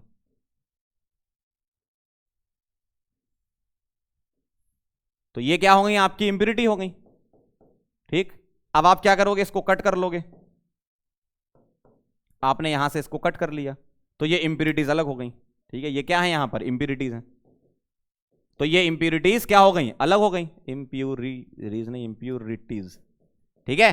तो इंप्यूरिटीज क्या हो गई बेटा, अलग हो गई, तो मेटल आपको मिल गया, इंप्यूरिटीज एक कोने में चली गई, उसको कट कर लिया, ऐसे ही आप दोहराते रहो प्रोसेस, है ना। तो ये होती है जोन रिफाइनिंग, ठीक है। चलें आगे। अच्छा, इसमें नोबल गैस का अपन एटमॉस्फेयर लेते हैं ताकि मेटल की रिएक्शन वगैरह ना हो पाए, है ना। चलो आगे चलते हैं बेटा, बहुत इंपॉर्टेंट, कई बार आया एग्जाम में, कितनी सिंपल रिएक्शन है, वेपर फेज रिफाइनिंग। क्या है, वेपर फेज रिफाइनिंग, मतलब आप क्या करते हो, मेटल का वोलेटाइल कॉम्प्लेक्स बनाते हो और उससे मेटल को एक्सट्रैक्ट करते हो, ठीक है। क्या होता है बेटा, ये मॉन्ड्स प्रोसेस किसके लिए यूज करते हैं, निकिल के लिए। तो निकिल की है ये मॉन्ड प्रोसेस, ध्यान रखना, क्यों निकिल तुम्हारे लिए है ये। देखो निकिल क्या है, यहां पर इम्प्योर है, उसका क्या करा, सीओ के साथ कॉम्प्लेक्स बनाया, 330 से 350 केल्विन टेम्परेचर याद कर लेना। कॉम्प्लेक्स क्या बना, NiCO4, क्या है ये, वोलेटाइल कॉम्प्लेक्स है, वोलेटाइल मतलब वेपर में है, इसको अलग से सेपरेट कर लिया, अलग से कंडेंस करा लिया और इसको ब्रेक करा लिया, तो क्या बन जाएगा, Na प्लस 4CO, और ये जो होता है ये निकिल क्या होता है, प्योर, ठीक है। अगला है वैन अर्गल प्रोसेस, किसके लिए होती है, for titanium, titanium and zirconium, ठीक है। तो टाइटेनियम के लिए जिरकोनियम के लिए बता रहा हूं, जिरकोनियम आयोडाइड के साथ बनाता है ZrI4, ठीक है, 523 पे, और 1800 पे ब्रेक होकर बना लेता है Zr प्लस 2I2। मतलब यहां जो Zr है वो क्या है, इम्प्योर है, और यहां क्या है बेटा, प्योर है, वेपर फेज रिफाइनिंग है, ठीक है। मतलब वोलेटाइल कंपाउंड बना के आप उसको ब्रेक करवा रहे हो, बहुत आसान है, ठीक है। आगे बढ़े बेटा, एक्स्ट्रा पॉइंट्स के बारे में बात कर लेते हैं अपन, कुछ कुछ एक्स्ट्रा पॉइंट्स है, जैसे कैल्सिनेशन क्या होता है, कैल्सिनेशन होता है heating in absence of air, heating in absence of air, absence of air. जैसे CaCO3 को डायरेक्ट आप हीट करा रहे हो बिना एयर के प्रेजेंस के, ठीक है। तो इस टाइप की जितनी भी हीटिंग होती है, CaCO3, ZnCO3, मतलब एब्सेंस ऑफ एयर में कराओगे तो कैल्सिनेशन, जितनी भी रिएक्शन, AlOH होल थ्राइस मान लो है आपके पास, AlOH होल थ्राइस, इसको हीट कराया आपने तो क्या बनेगा, Al2O3 बनेगा, इस टाइप से होता है, ठीक है। तो heating in absence of air क्या बनता है, ऐसा बनता है। रोस्टिंग की अगर बात करें, अच्छा AlOH होल थ्राइस की हीटिंग कराई, Al2O3 बना, इससे मुझे एक चीज याद आ रही है, आपको बताऊं क्या, AlOH होल थ्राइस, हाँ, यहां जो होता है ना, इधर यहां जब एसिडिक मीडियम देते हो ना, तो ये नहीं यहां बनता, हाँ, क्योंकि कैल्सिनेशन होता है इसमें, AlOH होल थ्राइस बनता है, इसको प्लीज करेक्ट कर लें सभी लोग, AlOH होल थ्राइस बनेगा यहां पर, AlOH होल थ्राइस हीट पर Al2O3 देता है, ठीक है। Al2O3 NaOH के साथ पहले ये बनाता है, फिर AlOH होल थ्राइस, कैल्सिनेशन यहां होता है, ये हीटिंग कराते हो आप यहां पे, है ना। चलो आगे बढ़ते हैं, एक्स्ट्रा पॉइंट्स पर चलते हैं, कहां गए, हाँ, रोस्टिंग तो मैंने बता रखी है, heating in presence of air, ठीक है, heating in presence of air below it's melting point of metal है ना, heating in presence of air. अगर एयर के प्रेजेंस में बेटा हीटिंग कराते हो, ठीक है, तो जैसे सल्फाइड और वगैरह के लिए कराते हो ना, ZnS प्लस O2 क्या करेगा, ये ZnO प्लस O2 बना लेगा इस टाइप से। Heating in presence of air roasting होती है। इस मेल्टिंग क्या होती है, कार्बन रिडक्शन, जैसे ZnO का कार्बन रिडक्शन कराया था, Zn प्लस क्या बनता है, CO, ठीक है, ये स्मेल्टिंग होती है। सिंपल सी रिएक्शंस हैं। चलें आगे। बेटा कॉपर का जो एक्सट्रैक्शन है चाल्कोपाइराइट से इंडस्ट्रियल मेथड होता है, लेकिन एक्सट्रैक्शन ऑफ कॉपर एक और तरीके से होता है, लो ग्रेड ओर से। Extraction of copper from low grade ore, इसमें दो तरीके हैं, एक है हाइड्रोमेटलर्जी और एक है फ्रॉम Cu2O, ठीक है, लो ग्रेड ओर जिसमें कॉपर का कंटेंट कम होता है, फिर भी अपन निकाल लेते हैं इसको। बेटा कॉपर को, जो इंप्योर कॉपर है उसको आप एसिड या बैक्टीरिया से ट्रीट करोगे तो ये ऑक्सीडाइज कर देता है कॉपर को, कॉपर 2+ में, और कॉपर 2+ H2 के साथ मिलकर क्या दे देगा, कॉपर प्लस H पॉजिटिव, यहां कॉपर प्लस Zn क्या हो जाएगा, 2 पॉजिटिव, ठीक है, ऑक्सीडेशन रिडक्शन हो जाता है यहां, Fe2+ प्लस कॉपर, ऐसा, ठीक है। तो इस तरीके से आप एक्सट्रैक्ट कर सकते हो। Cu2O से भी आप कर सकते हो। क्या होता है, मान लो आपके पास Cu2 ऐसे, कॉपर ग्लांस बोलते हैं, कॉपर ग्लांस, इसका ऑक्सीडाइजेशन कराओ किससे, Cu2O से, प्लस क्या बनेगा, SO2, और इसका कार्बन रिडक्शन करा दो तो कॉपर प्लस CO2 बन जाएगा, ठीक है। बहुत कम कंटेंट में मिलता है, इसलिए लो ग्रेड ओर बोलते हैं इसको, है ना। बाकी मेजर किससे निकालते हैं, चाल्कोपाइराइट से। रिएक्शन याद कर लेना, ठीक है। आगे बढ़े। चलो बेटा एलिंगम डायग्राम के बारे में समझ लो, बहुत ज्यादा डिटेल में तो नहीं, लेकिन जितना आपके काम का उतना समझाता हूं। दिख रहा है ना डायग्राम सबको, वेरी गुड। बेटा एलिंगम डायग्राम होता क्या है, ये डेल्टा जी वर्सेस टेम्परेचर का ग्राफ है, ठीक है, और डेल्टा जी वर्सेस टेम्परेचर का ग्राफ है, ध्यान रखना, डेल्टा जी, ठीक है, वर्सेस टेम्परेचर का ग्राफ है। मतलब टेम्परेचर के अकॉर्डिंग फीजिबिलिटी ऑफ रिएक्शन बताता है, टेम्परेचर के अकॉर्डिंग फीजिबिलिटी ऑफ रिएक्शन। कैसे, delta G less than 0 spontaneous, delta G greater than 0 non spontaneous, delta G equal to 0 equilibrium होता है, ठीक है। तो इस टाइप से जितने भी कंबशन रिएक्शन वगैरह लिख रखी है यहां पर, सबके लिए ग्राफ होता है ये, ठीक है, ये सबके लिए ऐसा ऐसा ग्राफ है। अब ग्राफ कैसे निकलता है, अब ये ग्राफ ऐसा ही क्यों आया, ये स्ट्रेट लाइन क्यों गया, ठीक है, ये डिक्रीज क्यों हुआ, बहुत सारे ग्राफ है ना। तो उसका सिंपल सा कॉन्सेप्ट है, थोड़ा सा समझा देता हूं। कार्बन सॉलिड है प्लस O2 गैस है, ठीक है, और CO2 गैस है, ठीक, ये है ना, ये C प्लस O2 CO2, इसका बिल्कुल लीनियर जा रहा है, ठीक है। लीनियर क्यों जा रहा है, क्योंकि इसका डेल्टा Ng क्या है बेटा, 0 है, और डेल्टा Ng 0 है तो डेल्टा G क्या होता है, delta H minus T delta S, ऐसा होता है। डेल्टा Ng अगर 0 है तो ये 0 हो गया, तो डेल्टा G और डेल्टा H क्या हो गया, बराबर, मतलब स्ट्रेट लाइन आएगी ना, डेल्टा G और डेल्टा H बराबर, स्ट्रेट लाइन आएगी। क्यों, टेम्परेचर के साथ ग्राफ है, टेम्परेचर तो आ ही नहीं रहा, तो ये ऐसा हो गया, y is equal to constant का ग्राफ हो गया ना। तो ग्राफ कुछ इस तरीके से बनते हैं, ठीक है, इक्वेशन आपको पता है, delta G is equal to delta H minus T delta S। बहुत ज्यादा ग्राफ के अंदर आपको नहीं जाना, बस मैंने एक समझा दिया कि ऐसे ग्राफ क्यों आते हैं। जो मेन मुद्दा है वो ये है कि कौन सी रिएक्शन फीजिबल है और कौन सी रिएक्शन फीजिबल नहीं है। जैसे एक रिएक्शन पर फोकस किया गया है, इस वाली पर, तो इस पर हम भी करेंगे, ठीक है। एक रिएक्शन पर फोकस किया गया है, कौन सी वाली रिएक्शन पर, ये देखो यहां पर A पॉइंट दिख रहा है, मतलब ये दोनों रिएक्शन पर फोकस किया गया, किस पर, Al और Al2O3 बनाने वाली और Mg से MgO बनाने वाली। अब यहां मेन पॉइंट ये होता है कि किस टेम्परेचर पर ये रिएक्शन फीजिबल होंगी, किस टेम्परेचर पर ये रिएक्शन फीजिबल होंगी। मतलब Al2O3 का रिडक्शन Mg कर पाएगा क्या, या MgO का रिडक्शन Al कर पाएगा क्या, इस टाइप के क्वेश्चन होते हैं ना। तो यहां पर आप ध्यान से देखना, मैं यहां पे एक लाइन खींच देता हूं, ध्यान से समझना बात को, है ना। यहां मैं एक स्ट्रेट लाइन खींच देता हूं, ठीक है, बिल्कुल स्ट्रेट होनी चाहिए। मैंने एक स्ट्रेट लाइन ऐसे ही खींच दी, ठीक है।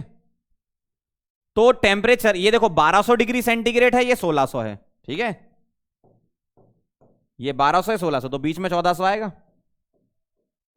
और 1200 से 1400 के आसपास, मतलब 1370 के आसपास मान लूं मैं इसको, ठीक है, अप्रोक्सीमेटली, ठीक है, डिग्री सेंटीग्रेड। तो केल्विन में मान लेते हैं अपन, ये तो डिग्री सेंटीग्रेड में बात चल रही है ना, केल्विन की बात कर लेते हैं, ठीक है। जैसे केल्विन में कितना 1473 है, इधर 18 है, तो ये 16 के आसपास होगा, 16 ये 1500 मान लेता हूं, ठीक है, अप्रोक्सीमेटली मैंने मान लिया 1500 केल्विन पर ये कट पॉइंट आ रहा है, ध्यान से समझना, 1500 केल्विन पर ये कट पॉइंट आ रहा है, तो 1500 से पीछे जाओ और 1500 से आगे जाओ, ठीक है, 1500 से पीछे और 1500 से आगे जाओ।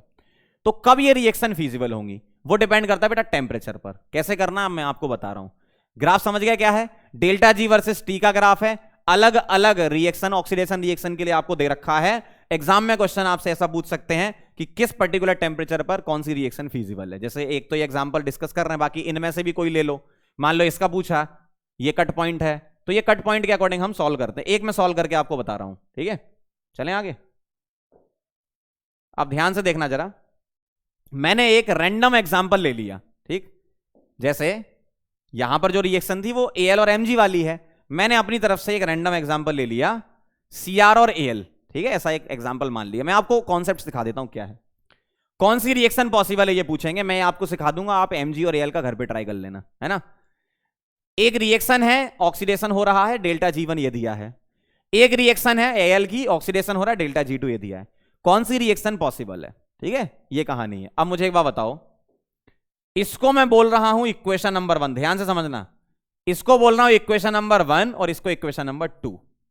अगर मैं 1 वाली रिएक्शन को रिवर्स करके 2 में ऐड कर दूं तो बन जाएगी ये, सही है। 1 वाली रिएक्शन को बेटा रिवर्स कर दिया और 2 में ऐड कर दिया तो ये रिएक्शन बन जाएगी, ठीक है। तो 1 को रिवर्स किया और 2 में ऐड कर दिया, 1 को रिवर्स किया तो माइनस का बेटा प्लस हो गया, साइन चेंज हो जाता है, और 2 में ऐड कर दिया मतलब 980, तो ये कितना आ गया, कुछ भी आया नेगेटिव आएगा, इतना तो पक्का है ना बेटा, कुछ भी आएगा नेगेटिव ही आएगा ना। प्लस 820 में से माइनस 980 कर रहे हो, नेगेटिव आएगा, बिल्कुल सही है। चलो अगला देखना, अगर मुझे ये रिएक्शन बनानी है तो इसको रिवर्स करना पड़ेगा, इसमें ऐड करना पड़ेगा, तो डेल्टा G3 क्या आएगा, माइनस 820 तो रहेगा, और 980 वाले को रिवर्स करके तो ऐसा आएगा, और इसका डेल्टा G क्या आएगा बेटा, पॉजिटिव। अब बताओ कौन सी रिएक्शन स्पॉन्टेनियस होगी, ऑब्वियसली आप जानते हो, वेरी गुड, तो ये रिएक्शन स्पॉन्टेनियस होगी। ये कहानी है, ऐसे आपको चेक करना है, समझ गए बात को। तो ये रिएक्शन स्पॉन्टेनियस क्योंकि इनका डेल्टा G आपको गिवन है, ठीक है। इस तरीके से हम चेक करते हैं। तो अब अगर आपको पूछा गया है, सपोज मैं आपको हिंट देता हूं, आप इसका कर लेना। मान लो आपसे बोला गया 1500 से नीचे, मान लो 1200 डिग्री सेंटीग्रेड, 1473 यहां पर, तो जब तुम यहां से बात करोगे इसकी, ध्यान से देखना, जब तुम यहां से इसकी बात करोगे, इसकी 1200 की ये, तो अब आप देखो ये जो ग्राफ है कौन सा, एल वाला, इसका पॉइंट ऊपर है यहां पर, ध्यान से समझना, देखो देखो, इसका पॉइंट ऊपर है और इसका पॉइंट नीचे है, ठीक है। तो 1200 डिग्री सेंटीग्रेड पर या 1500 से कम पर, 1200 डिग्री सेंटीग्रेड पर ये जो बन रहा है ना, ये ऐसा आ रहा है, देखो इसका डेल्टा G ऐसा है और इसका डेल्टा G ऐसा है, देखो समझ गए बात। तो किसका डेल्टा G ज्यादा है, इधर डेल्टा G क्या है बेटा, डेल्टा G यहां 0 है, ये नीचे की तरफ आ रहा है, कम होता जा रहा है ना, इसका डेल्टा G ये है।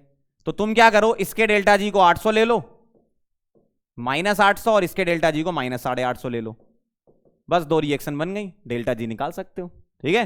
1200 से कम पे, अगर 1200 से ज्यादा पे जाना है, मान लो 1600 पे जा रहे हो, तो आप इसके अकॉर्डिंग चल लो, ऐसे आपने लाइन खींची, इसका और इसका डेल्टा G देख लो क्या क्या है, ठीक है। कॉन्सेप्ट आई होप आपको क्लियर समझ में आ गया है, ठीक है। इस तरीके से करते हैं, ओके। चलें आगे, ये रिएक्शन मैंने समझा दी, सेम ऐसे एमजी और एल वाला आप कर सकते हो। आगे बढ़ते हैं, कुछ बेटा और आपको याद रखनी पड़ेंगी, कुछ और आपको याद रखनी पड़ेंगी, मैंने यहां लिख दिया है। जैसे एल्यूमिनियम की ओर है, ठीक है, एल्यूमिनियम की ओर है, कौन कौन सी है, बॉक्साइट है बेटा, बॉक्साइट Al2O3.2H2 होती है, सही बात है, लेकिन अकॉर्डिंग टू एनसीईआरटी ये होता है, ध्यान रखना। बॉक्साइट हो गई, काओलिनाइट हो गई, ये क्या है, क्ले का फॉर्म है, काओलिनाइट ये होता है Al2OH4Si2O5, एनसीईआरटी से ही मैंने पूरी टेबल छाप दी है ना, क्योंकि एनसीईआरटी की इंपॉर्टेंट है।